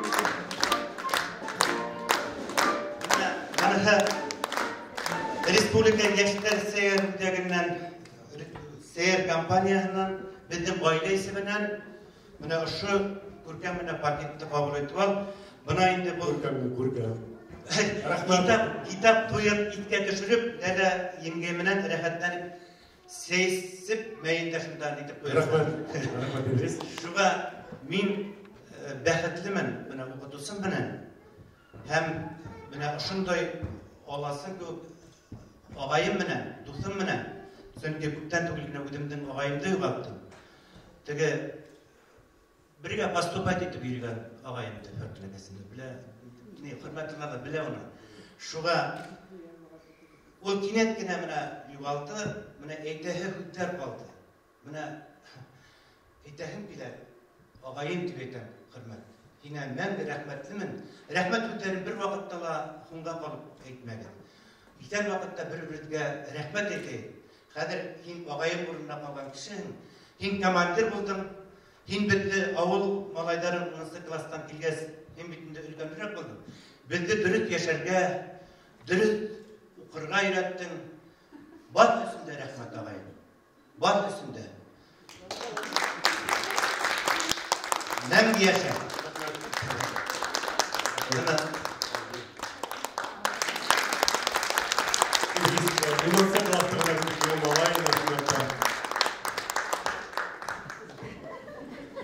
Кто такой? Что здесь вы? Вячеслав Александрович, я приглашаю вас с Рахимовым. Вячеслав Александрович оказал мне огромную услугу. Он день и ночь был рядом со мной. Вы заметили, наверное, где-то 1/3 фотографии, наверное, вы сделали вы. Даже вот обложка «Салават» это сделали вы. Это правительственный концерт, опера-балет театра было. Мы показывали отрывок спектакля, поэтому Салават немножко не так был одет, но вы поймали момент. И рядом Чингисхан тоже. Спасибо вам огромное. Если ты опустишься немножко пониже, я тебя обниму. Поздравляю. И поздравляю с выходом книги. Это такой каторжный труд. И понятно, и спасибо тебе, что ты пригласил меня прикоснуться к этому делу, потому что вот было раньше, ребята, ну, когда переходишь в 9-й десяток, ты начинаешь вспоминать. И вся голова окутана ветрами воспоминаний. Было такое доброе время, лет 20-30 назад, когда на все премьеры приглашали вот директоров других театров. Я тогда в Русском работал. Приглашали, я не пропускал ваших премьер. Я знаю твой репертуар. И вы ко мне ходили. Я тоже за этим следил. Потому что театр не может существовать без любви. Вот здесь много об этом говорили, но выше любви только Бог. И в этом смысле люди театра – это счастливые люди. Потому что рядом с ними всегда какое-то высшее предначертание, выше которого ничего не может быть. Вот если человек не любит артиста, ему нельзя работать в театре. Нельзя, надо менять профессию. Вот надо уметь терпеть, прощать, любить, но все равно без любви ничего не складывается. Вот ты счастливый человек, тебя все любят. Был такой спектакль в Русском театре по Гоголю «Ахневский», и неожиданно приехал всеми любимый, известный поэт Евгений Евтушенко. И так как нам не разрешали ничего организовывать, то он сказал вечером после спектакля: а завтра я проведу творческий вечер. Ну, 5 часов на сборы, ничего не получалось. И у меня на балконе было несколько пустых кресел. Он вышел и сказал: я к вам приехал из Америки. И вот у меня в Конгресс-холле, там в каком-то, был вечер в Америке, и аншлаг был. А вот у вас, говорит, там лысина на балконе есть. Я так расстроился. Но за 5 часов трудно собрать, конечно. Вот поэтому я очень хотел бы, если бы ты мне вчера сказал, что у тебя вот надо привезти, я бы 50 своих друзей привел. Когда говорят бесплатно, они думают, ну что, халтура. Сегодня же бесплатно, поэтому люди думают, если бесплатно, это халтура. Надо было 1000 рублей надо было. Да. Да, конечно. Ну, это отступление, и это, так сказать, боль, которая и в тебе существует, и во мне существует, и в каждом артисте. Но я очень рад за тебя, потому что у тебя есть еще перспектива сделать что-то очень серьезное, потому что... О, да, работает? Ну вот... Посылу надо. Вот, знаете, в оперном театре, мы же северная страна, басы всегда с возрастом прибавляют. Вот ты из той категории артистов, которые с возрастом прибавляют. Я желаю, чтобы у тебя все сложилось еще лучше, чем было. Рахмет. Спасибо тебе. И извини, что я в таком виде. Все прекрасно. Огромное вам спасибо. Действительно, это ваша работа. Спасибо огромное вам. Давам итәлеп, институтта бүткәс театрга эшкә килдем. Юк, 4 әйтмәйем. Институтта 4 курста укып йөргәндә Олег Валерьевич мине төп рольгә, Айтуган роленә сакырды. Утлы өйрмә, мин 4 курста гына укыйм, әле диплом да алмаган идем. Бына ул роль. Улы артистлар, Уақыты Зәйтүнә Бекбулатова, Хусейн ағай Кудашев, күрлекле халық артистлары. Һәм мин студент, улар белән бергә ултырып роль укыйм. Мин тик генә рольдә укырга тырышам, артистлар рәхәтләнеп, килештереп укыйлар инде. Шулай 3 ай самаһы репетиция булды. Премьера көне килеп җитте. Мин сәхтәртендә торам, аяктар калтырай, нисек итеп сән уйнайм дигән ди. Бер заман артыктан кемдер килде, қолын алды. Борылып қарам, Хусейн ағай Кудашев. Достым, сәпә. Уна шундай яратқан хөйде бар иде. Дип, шәп уйна, сәпә дейінді. Уна шундай Башқұртстандың халық, Ресейдің халық артисі Хусейн ағай Кудашев студентті шулай қосақлап, мы же с одной командой, не попади, деген көп бедеді оны. үз итеп бuna саклап алуы студент кешегә тагын нема кирәк инде. Үзенә тиң итеп өндәшүе нисек уйнаганмындыр. Хәтерләмәйм. Агайыбындың мына шулай фатиха бирүе бүгенгеләй кадримдә. Ләкин еш үзенсә эшләйде. Ул застольный период дип әйтәбез. Застольный период ул олак иде. Тексты ятлагас кына сәхтәгә сыгара иде. Рифкат Аглышында ул этюдтар белән эшләргә яратты. Рифкат Аглышта бик күп рольләр башкара башладым. Әлбәттә, диплом алу, әлбәттә ул бер профессия алу бер. Ләкин профессиональ театрда үз урынын табу, киңдәр арасында киң булуы галәмәттә авыр һәм җаваплы. Коллектив безне яшьләрдә кабул итте. Рольләр артыннан рольләр китте. Һәм Вазыка Шапкасы белән башланып, үз режиссер белән сиратлап эшләйдек. Һәм Аллаһка шөкер, артабан инде общественный эштә профсоюз, комсомол, партия барыгында профсоюз җитәкчеләре булып эшләп, адаптан театрның җитәкчеләре булып киттем, директор булып киттем. Коллектив белән эшләү галәмәттә авыр, җаваплы. Һәм бына ошо күркәм бинаны төзүдә Bizim Murtaza Boyluş, Rafimov yardım etti. Şu binanı tüdüvdere, başka binalarda tüdüvdere. Evet, benim kitabımda sığarıldı da Murtaza Boyluş, Rafimov'tan yardımı zor buldu. Etkende köpten tügülgene onun tuğan günüyle olup etti. İlavağına, Respublikalarında tövbe prezidentine ödümden rahmetimde. Yettirem hem alkışlar Murtaza Boyluş, Rafimov'tan. Bugün kitapta sığarıda yardım ko'rsatgan bizning iптәшләребез, kollegalarimiz бихисап бунда тедилип киткәндер. Bizim şagirde, jurnalist, Mehmet Işmagari, Akbulat Balalar jurnalının baş müharriri, Şeyhzade Babiş ismindeki yaşlar premiya laureatı, bütünde okuyayım, Şahit Kınaybert ismindeki Respublika premiya laureatı, Larisa Haşimkada Abdullinova bizim birge rəqib edilsək bizim bölümə.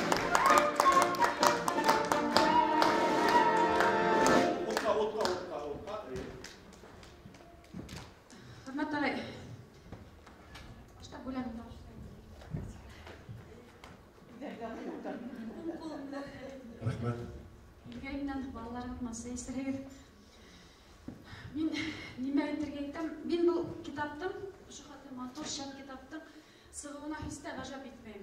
Сүнки, әгер бә худырматтағы ұшы китапты ялмаха мен аптырауым. Нүйсін, худырматтағы башқұрт әдәбиетіне болған иқтибарын, әгер қатырлығағыт башқұрт шығыларынан тұрған кеселер ұйыштырып исбатланы. Онда ол башқұрт өз сәңғатының кемелін театр сәңғатында яңыса балқытып ебәрді. Мен өзіміздің Дәулеткен төбәгіндегі оқушылар исеменен, театр хеусілер, әдәбиет хеусілер исеменен айырым рәхмәт айтам, чөнки біз Дәулеткен районында ошо кисәнең бер тамашаһын эшләдек. Әле булһа шуны халык яратып хәтерләй, әле булһа рәхмәт әйтәләр, чөнки бына шагыйрьнең шигырьле үзе укуы бер нәмә, артистларның бөтенләй кисереп, яңытса театр сәнгатендә шигырьле балкытып ебәрү яңа булыш бирә һәм бик матур кабул иттеләр. Һәм аның өчен зур рәхмәт. Моннан Башкортстан Язучылар союзы исеменнән, Башкорт хүз сәнгате вәкилләре исеменнән рәхмәтем дип кабул иттегез. Икенчесеннән мин әле атайгызды искә төшереп киттек. Анда тугандарыгыз, апайларыгыз килгән бит инде. Минем атайгызга арналган берничә шигырем бар, һезгә арналган берничә шигырем бар. Чөнки без һезне сынапта Газали Батыр улы дип беләбез. Һәм шул исемде һез башкорт сәхнәһендә дә лаеклы күтәрдегез. Һездәге әгәр дә без Талха Гыниятуллинның әсәре буенча куелган Шәмсетдин Шамсураны искә төшерһәк, ундагы образларның миллилеге һәм башкорт халкының бирелеше һәм шул булганны февраль буран һез куйган тамаша. Шулык булганны бына яңа сыккан ат уйнатып алдан бара. Әсәре был әсәрләрне нимә берләштерә? Театр сәнгате бөтә дөньяла бына борындан килгән сәнгать бит инде. Минем өчен был сәнгатьтә, был төр сәнгатендә бына һез куйган әсәрләрдә нимә кыйммәт? Гомумән мин яратып килгән ошо Мәҗит Гафури исемендәге Башкорт дәүләт академия драма театрында миңа нимә кыйммәт? Ул образларның миллилеге. башкорт халкының ушунда сагылышын негизин кыйммат. Һәм ана шул башкорт асылын, башкорт образын, хас башкортка гына хас болган кызаттарды һәм артист буларак кына түгел, режиссер буларак та зур сәхнәгә алып чыктыгыз. Буның өчен хөрмәтле айрым рәхмәт. Чөнки бу бик кыйммәт сифаттар. Без бөтә театр сәнгате ул матурлык турында һөйләй, изгелек хакында һөйләй. Әмма ана шунда бына безнең аргаклы башкорт прозаигы Рәшит Солтангәрәевнең бер әйткән һүзе бар. Әгәр дә мин милли авторны укып, онда милли холыкты күрмәйм икән, мин ул китапты өстингә лә һанамайм дигән. Исламбыз без әгәр казак авторны укыйбыз икән, Алжас Сөләймановты, без онда казак холкын күрергә теләйбез. Без Сыңгылай Әйтмәтовты укыйбыз икән, бер кыргызды күрергә теләйбез. Без Низам Хикмәтте укыйбыз икән, төректе күрергә теләйбез. Һәм бана һез куйган сәхнә әсәрләрендә ана шул бигрәк тә мин уны күрдем Шәмсетдиннән Шәмсураларына, башкорт халкы, башкортка гына хас хызлануулар, ниндәйдер урында ана шул паузалар аша күп фикер әйтү миңа тамашасы буларак бик күңелемдә арманы. Зур рәхмәт сезгә.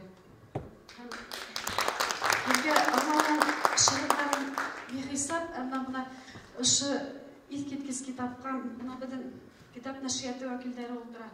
Һәм бу шулай бuna тагы бер зур күренеш. Без беләбез, Рәсәйнең бик күп төбәкләрендә китап нәшриятлары ябылды. Без беләбез, төрле театр әһелләренең союзлары ябылды.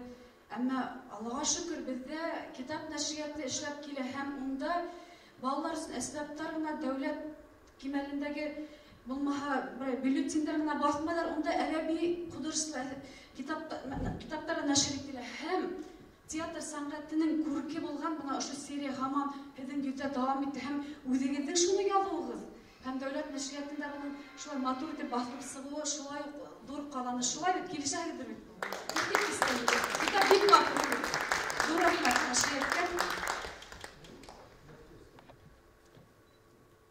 Шигыремне укып китәм. Хөрмәтле Уташевка котлау дип атаганмын. Сәхнәлә һин ак егет тә булдың, саф тойгылар сәстең дөньяга, үнһез калган мәлдәреңдә хатта фикер ташлау ине уйлыга. Салават та булдың һин сәхнәлә, хырланулар безне сулганы. Бүген килеп шул ук ынтылыштар, бурсыр тиеп кем һуң уйланы. Сыңгыл хан да булдың һин сәхнәлә, хандар булу һиңә килешә. Бары иле өсөн янган заттар изге ниятенә ирешә. Шаймуратов булуларын истә, хәтердә ул һуңгы атака. Юкка гына герой исемендә йөрөтмәй ул авыл иштәгә. Һинең өсөн төп һәм икенчесе юк. Рольдар һинең өсөн бер гомер. Үзәгендә янган ялкыныңдан зал йөзендә калыр мең күмер. Зур рәхмәт. Уйланым өчен һәр башкорт сәхнәләрендә түгел, Рәсәй сәхнәләрендә түгел, дөнья сәхнәләрендә безнең милләтебез күрке булып, сәнгатебез күрке булып балкып яшәгәнебез. Зур рәхмәт. Әдәбият күлләрегезне белгән Шулай театр белгесе тәркитсе, безнең театрыбызда хәзер реклама бүлеген итәкләүсе Рида Әсхәт кызы Буранованың да безнең бу китапта минем турала мәкалә бар. Рәхим итегез.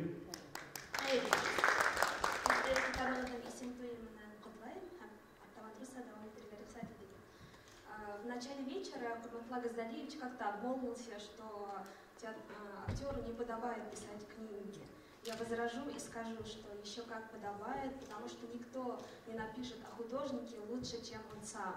И благодаря этой книге ваши зрители, поклонники вашего творчества узнали о вас не только как об актере, но как о простом человеке, как о сыне такого прекрасного человека. А вот театральному критику точно не подобает долго стоять на сцене, потому что сцена — это все-таки место для актера. А мое место в зрительном зале, я с радостью буду продолжать смотреть ваши спектакли и любоваться вашими героями. И если даже про нас говорят, что театральные критики любят странные, никому непонятные, какие-то тяжелые спектакли и актеров, которые играют в таких спектаклях, то я вам раскрою секрет. Хурматулла Газалиевич как раз доказал обратное. Он показал, что даже на первый взгляд в простых спектаклях можно создавать глубокие, интересные роли так, чтобы критики анализировали с большим удовольствием. И поэтому я жду новых ролей, и я очень надеюсь, что мы дальше будем работать вместе. Спасибо вам за эту возможность.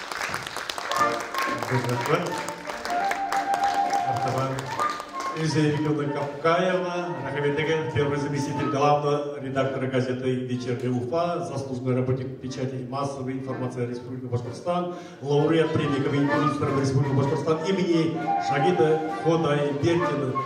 Эльза Юрьевна Капкаева, рахметеге. Большое. Я не готовился, я целый день сегодня бегаю, поэтому прошу меня простить за мой вид. В этой книге моя доля очень маленькая, потому что там есть такие замечательные статьи, мне за честь стоять рядом с ними. Лариса, в частности, вот твое замечательное выступление, я просто сейчас могу сказать, что я сижу и думаю о том, как все тонко и как складывается творческая личность художника из воспоминаний о его детстве, о его родных, о его близких, таких теплых, таких трогательных воспоминаний. Детских рассказов, запаха родной земли, ароматов. Даже вот эта вот армейская его линия, это просто удивительно. Я просто вспоминаю, когда я делала в свое время интервью с Загиром Валитовым, я была потрясена тем, что Загир Агаев пишет такие потрясающие рассказы. Все, что вы сегодня рассказываете, это тоже замечательная книга, открытая книга. Я прям Каверина процитирую, открытая книга. И мне здесь настолько уютно и тепло, как будто я попала в большую-большую дружную семью и ощущаю себя ее членом. А что касается вот того, что сказала Рида Асхатовна, я прямо вспоминаю, да, я с ней 100% согласна, но я вспоминаю замечательный спектакль «Эдип Царь», в котором блестяще Хурматулла Газалиевич играет. Я вспоминаю нашу поездку на «Золотую маску», когда Утяшев играл в спектакле «Пролетая над гнездом кукушки», обманув всю труппу, специально к этому спектаклю, московскому показу, налысо побрил голову. И никто этого не заметил, все увидели это только перед спектаклем. Это был такой шок. Вот. Я помню, что Ирина Николаевна Филиппова пришла к нему в гримерку, а я вылезла за ней, потому что мы боялись перед таким ответственным спектаклем сказать. И вдруг я увидела, что он абсолютно лысый. Это был такой поступок, это надо было просто решиться на это. Мне всегда казалось, что Утяшев такой, ну не ортодокс, конечно, но тем не менее человек не способный на такие вещи. То есть он очень всегда камильфо и всегда вот в рамках определенных. И вот это был такой просто актерский выплеск, я была потрясена. И еще у меня есть спектакль любимый, в котором Утяшев работает, это «Белое облако Чингисхана». Он играет Чингисхана, и для меня это очень важная роль в его биографии творческой. И последнее, я замолкаю. Значит, вот я, когда маленькая, первый раз увидела фильм Салават Юлаев, для меня долго Салават Юлаев носил черты его великого исполнителя. Потом я увидела картину «Допрос Салавата» Алексея Кузнецова, и я долго тоже думала о том, что Салават Юлаев выглядит именно так. Посмотрев несколько разных вариантов Салавата Юлаева в исполнении Хурмата Утяшева, я теперь 100% уверена в том, что Салават Юлаев выглядел именно так. Спасибо вам большое за то, что вы взяли мою интервьюшку вашу. Я вас поздравляю, высоко ценю, люблю. Больших вам творческих успехов. Огромный рахмет. Шулай театрыбыздын әдәби бөлігінің баш мөхәррири Динара Салават Каюмова Кыргызстанға каршы ауырып кетті. Мынау китапты сығаруда оның өлеші Динара Салаватовнаның зор болды. Бүгін менен етәкләшеп, ойда Hürmetullah bana yerim bulayrak ya tıgıla yerdim.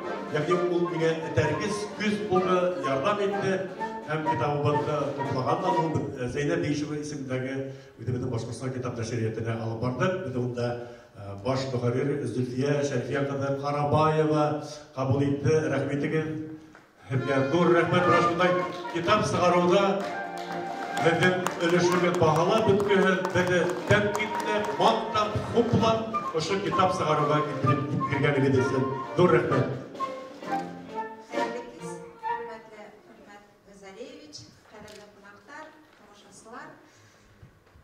Газалевич монолог, спектакль бедга шултиком дургуляр ишләнде битен бүген тыңлап утырабыз. Буда уның мөхәррирләр бында утыра, Айгөл Шакирян кызы бит Айгөл менән карап утырабыз. Бер бүлемдә төшереп калдырмай. Бүген язга шулай да инде. Корректураларны бер укып шулай ук ятлап беткәнбез бит Хөрмәт Газалевич шултикем. Яды гына түгел, ятлап бөтәһендә бергә китапны яңадан бергә асып утыра. Хөрмәт Газалевич бергә bana hepten bayramını buna tepkilip gelemeye etmeyin çünkü o kitap neşriyatında bayramı bizim büyük ortak bayramımız hırga bizim kolektiften zor selamlar kaynarsınlar bizim gitak sever degan Davlat İlham Minegali'nden o kızgansız karşı bugün kile almana biz bugün Dinar Salvatovna'dan birge turga teyişindeki sahnele Dinar Salvatovna kaygırdı indi şu hatlim kerekkine mende ağırıp gitkenine Dinara o Edrak Dinar'ın maktavı. Edrak Dinar'ın maktavı. Kerek.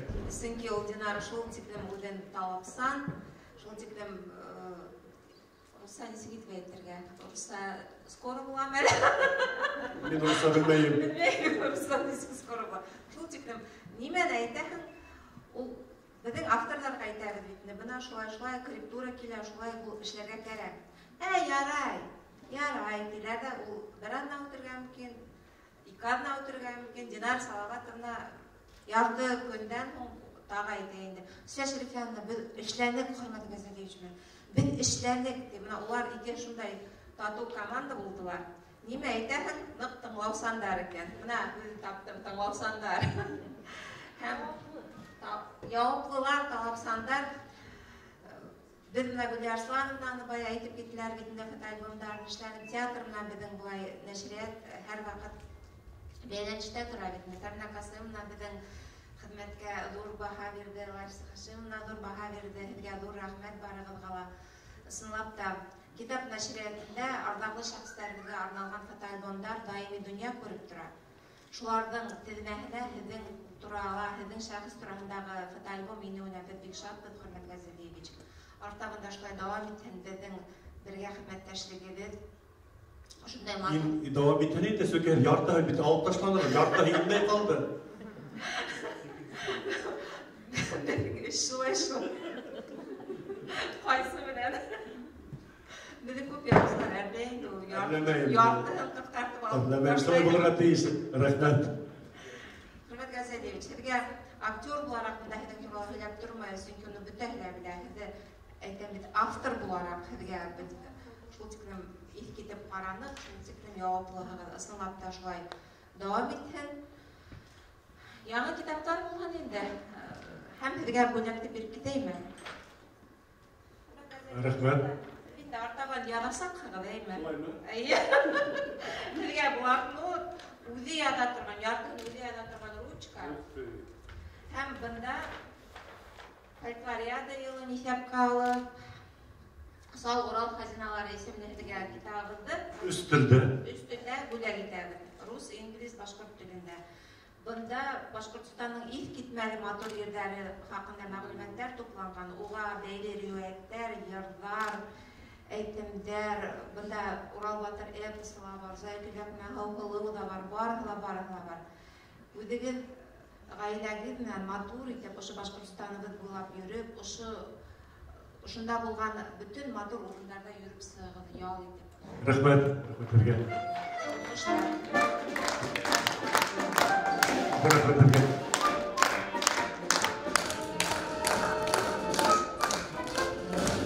Artuvan teatrda ең ғалым шулай эш башланды. Мәскәүгә Щепкинцларда укытырга ебәрдек. Щепкинцларда укытырга ебәргәндә оештыруда шулай ук Junior Kulanbayev деген егетіміз де оқып жүріп қайынна ау айы Олар келгенсер бітіреді. Хорват Газаличка, кроме актерских данных, там человеческой души богатой, есть организаторские, большие организаторские способности. Когда вдруг кому-то пришло в голову, Уфимский институт плохо работает, давай мы будем в Щепкинской Москве готовить актеров. Для меня это жуткий удар, болезненный удар, но что делать, раз хотят, пусть это делают. А тогда Утяшев Хорват Газалич директором был, и вот я ему сказала, набираете курс, вы ни одного студента не получите. Хочешь обратно получить этих студентов в свой театр, пошли Ураксину, Райсяна. Сегодня я вспомнила. Расимяна. Потому что Расимя была, она где-то, уже моя школа у нее была. Она у меня играла, когда в университете училась, Ольга Лилин. И я знала, какая у нее душа театральная, как она безумно любит театр академический, что она патриотка республики и по языку, и по национальному развитию, и развитию культуры. И вот Хорват Газалич посмотрел, подумал, думает, скажет, нет, это не мое дело, или же скажет кого-нибудь из театра. Он сказал, ладно, и пошел к министру культуры. И пошел и решил вопрос, что Ураксина поедет с ребятами. И я вот сегодня, ее нету в жизни. Я так благодарна. Вот, наверное, это ребята тоже ее полюбили. И они получили огромную школу, прекрасную. И самое главное, они получили патриотик дух. Пришли все. И они подружились с нашими выпускниками. Их полюбил театр. Это были хороший выпуск был. Я их полюбила. Я считаю, что я тоже приняла участие. Вот. И потому, Хорват Газалич, ты был прав, что ты набрали вы тогда. Отличная группа была. И театры они подняли. Они вместе с нашими выпускниками. Они как родные братья и сестры. Спасибо земной поклон. Микрофонды верните, пожалуйста. Üzüntüyle hüyerliydi. Var mı? Hepine mi? Rahmet. Сынлаптарына бір-екі күн әкәліме хүді айтып кетем. Біріншіден, Хорматулла Газалич хендік китап туймай құтлайым.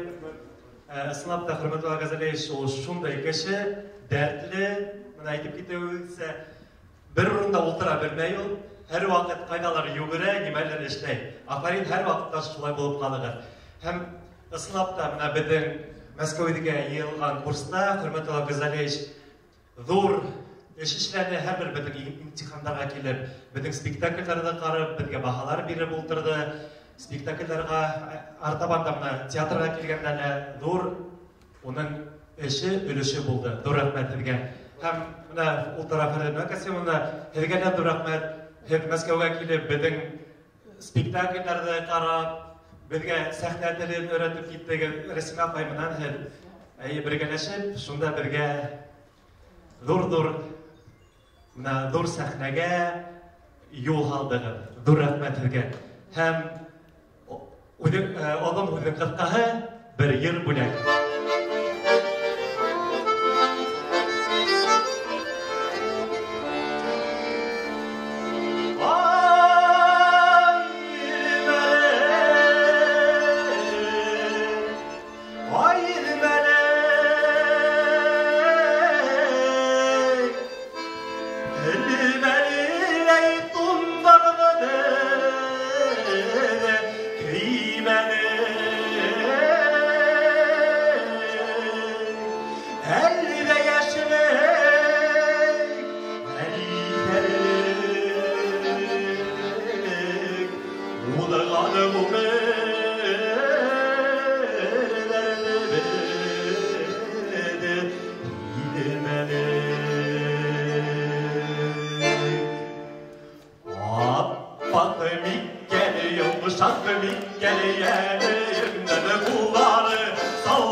Башкортстандын халық шағиры Салавилай исеміндегі дәулет премия лауреаты Кадим ағай Аралбаев менің туралы язған шиғырды оқырға уәгәдә иткән, ләкин бүген оқырғанызға қаршы келе алмады. Оның сөз яшь артисыбын Азат Валитов оқиясы. Кадим ағай мен дефеге келгесте мені эзләп табып, қостым менің яқташым деп қанат артын алды. Менің бірнеше тапқыр шиғырын радиола, телевидениела оқып, мына шундай өдімдің яқташымдың барлығын біліп, тойып өттім. Диплом спектакльләріне келіп, білім спектакльләрді қарап, сол Кадим ағай менен бірге яшәдік. Һәм ол менің атайым, һәм менің хақында язған шиғырыла бұл китапқа енді.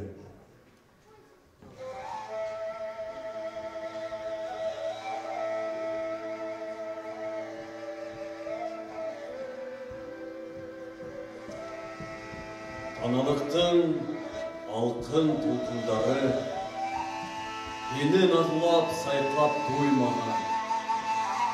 Обаларда таңдан сал қылғандар, кеңе изге юлдар. Жұмабайдың, ене Сайфулланың қорайдары дәртлі ойнаған. Таштуғайдың батыр балағына ұлы бәхет юлы. Жауған ердің ошо ералдары юш келді бит. Үндің юлында театрдан, кәләш, уландардан тұрмыш тізгінілі қолында. Ғазали батырға хабантуйдар, бұлға ажар күреш майданы, хинде сықты сәхне майданына, атайымдың сәні, дарманы, салауаттың рухи аманаты, Үскенгелер енге мирақтай, инеп күпме образ суреттерге, талант утын илге ир рафлай. Мүбәрәкте, Құдашевтар бүгін, Höйір ине тапап арқамдан, атайым ғорур бүркіт, әйтер, ұлы, Янаралдай баққанда. Башқұрт театрын дүнияларға, алып сыққан данға теңеліп, сәхнелерді шаулат, хұрметулла. Халқын хұрметіне кененіп, халқын хұрметіне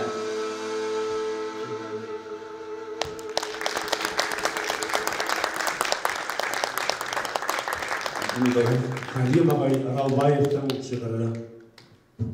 Мөмкин тегіз бәрі бейхуд әйтіп бітірге, сөнки Хырымтұла Газалевич Утяшев менің оқытылсам, актерлык усталыгын һөнәр биргән кеше. Мин безнең курс сыгарылыш кисәһендә мин шундай гына һүзләр әйтеп киткәйнем. Минем укытучыларым, минем мастерларым Макарата Айрат Абушахманов, Һәйф Хөрмәтле Газалевич һәм Рима Талгатовна Харисовага карата мин шундай һүзләр әйткәйнем. Рәхмәт һеҙгә ҙур итеп мине театр донъяһына таныштырғанға, миңә һөнәр биргәнгә һәм мин унда яшь идем һәм минең ғаиләм дә юҡ ине, балам да юҡ ине һәм һеҙ миңә һәм минең өйҙә көткән ғаиләмә икмәк бирҙегеҙ. Сөнки мин үҙ һөнәрем менән, Аллаға шөкөр, ир бурысын үтәйем. Рәхмәт ҙур итеп.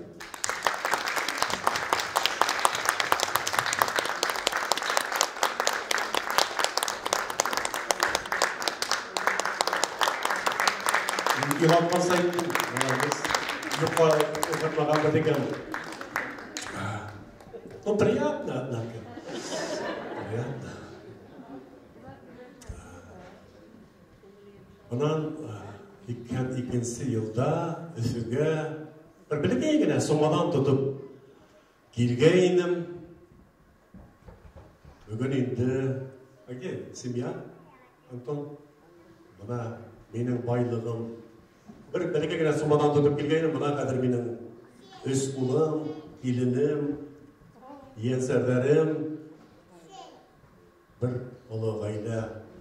Aslında gayle bit mühim, uldarım, kilinlerim, katılım, dayanasım. Min gastrolerde yürüyorum, min buna katılımda terbiyelemde birlikte katılımdan işi bağlam bütkühü. Şolay bugün kilgen, bir de Allah yerde yakın edip, bir de kaybollanan yaktaşlarımız, bayağı bir görüntü bittim. Apartmanını Akyar, uyda kitapxanaның şolay direktoru Sanblatova Oksana Халимовна һәм Атанов Дәнисті сахнага бөтен түренә сакрабын рәхим итегез. Хайбуллалар. Шаяртып кына сакыргайным, асылдан да килеп киткән иде. Рәхим итегез.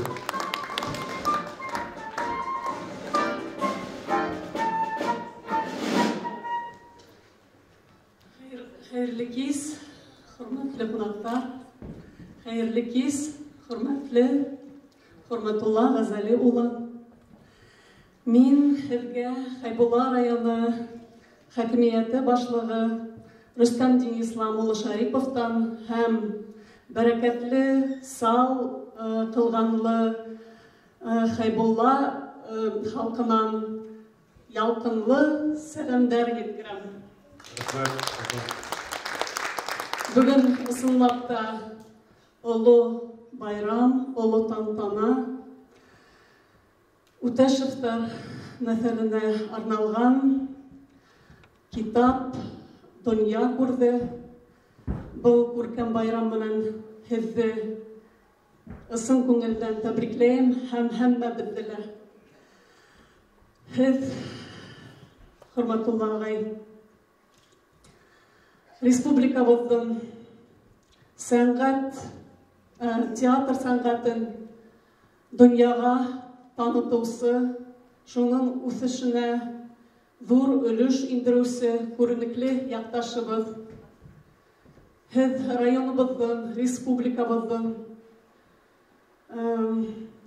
лайыҡлы шәхесе, ғорурлығы, халҡым, илем, телем тип янып йәшәүсе рухлы милләттәшебеҙ. Һеҙҙә көрәш, сәме, ғорур, бөркөт,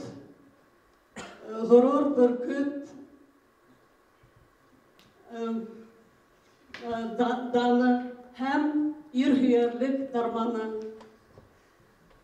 Тағы ла һеҙҙе тәбрикләйем һәм һеҙгә ҡурай моңондай оҙон ғүмер, ҡоростай ныҡлы һаулыҡ һәм яңы ижади үрҙәр теләйбеҙ. Рәхмәт.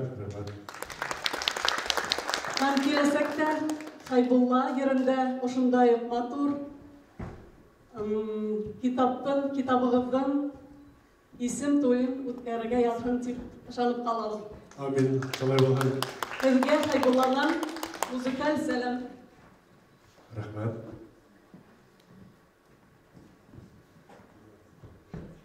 Портманını официально вручаю. Акырда үзиде хакынага тиешлигинде алып килеп үткәрәмен. Әле китмәйбез.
Микрофонда эшләмәй башлана, кисәне йомгаклауга вакыт итеп килде дигән сигналдыр күрәһең. Яшат Ишбулатович, рәхмәтегез театрыбызның директоры. Кисә тамам дип әйттегездә, таралышайык. Хәерле кис, хөрмәтле тамашачылар, хәерле кис, хөрмәтле Хөрмәтулла Газали улы. Хөрмәтулла Газали улы ул безнең күп кырлы талантлы шәхес. Ул оста һүҙҙә һөйләй, режиссер да. Һәм әйтеп үтелгәнсә, үткән 20-нче елда Хөрмәтулла Газали улы безнең театрда 2 спектакль ҡуйҙы режиссер булараҡ.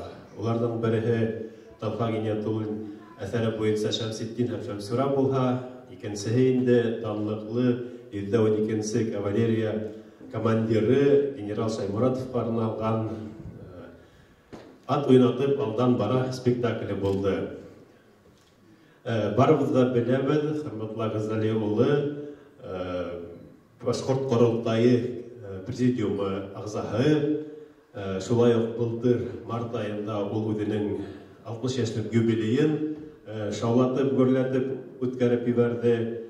Шулай уҡ ул Иман хәйрия ойошмаһының етәксеһе. Иң беренсе сиратта инде ул беҙҙең Мәжит Ғафури исемендәге Башҡорт академия драма театры актеры. Һәм бына ошо эштәр араһында ул беҙҙе хайран ҡалдырып, китап яҙырға ла өлгөргән.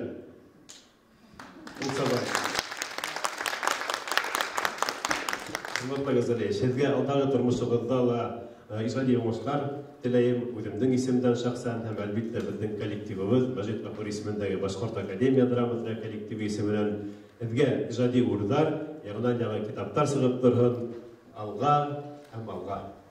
Ҙур рәхмәт. Амин. Шулай булған. Башланған эш, бөткән эш дигән кеүек, дуҫтар.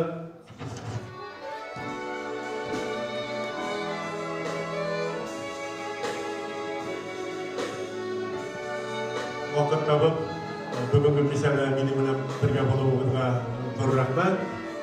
Хушлашыу әле лә килеп етте. О, театр, уйландырған, моңландырған да мин ни ҡылыр инем, һине белмәй, күрмәй йәшәһәм, булыр инем ниндәй бәхетһеҙ, Күпме йылдар инде ей театр, яшәймнең һиңә тартылып әйләнәм дә, тагы һиңә киләм. Һине күреп канмай танһыгым, һине күреп канмай танһыгым. Рәхмәт, достар. Яңа премьераларда, яңа кичәләрдә Алла бирһә күрешергә насип булһын. Bizim театрыбыздың оркестры 2 сәгать бойы уйнаган. Шайзада Павлович исемендәге премия лауреаты театрның оркестрының җитәкчесе Урал Иделбаев.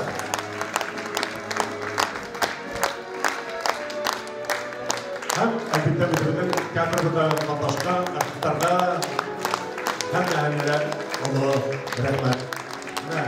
Artistlarımız və onlara rəhmət.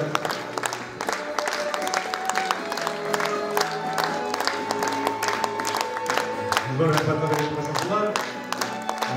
Əgər də arasında Tungavur arıqanan bulmağımızda kimdə tərəf bu kitablar alırğa mümkün. Rəhmət edin. Ушылай. Рәхмет, алып бұны білеусе Урал фонды сығарғайды. Мен де байтақ бұл бір машина. Кімдерге керек? Рәхмет, алып бұны бұл Күнгәуір китабын алырға мүмкін. Яғни яғыдан сұрышқанға текіліп қошыға зор рәхмет. Қадірлі достар, коллегалар, қадірлі қонақтарым, рәхмет.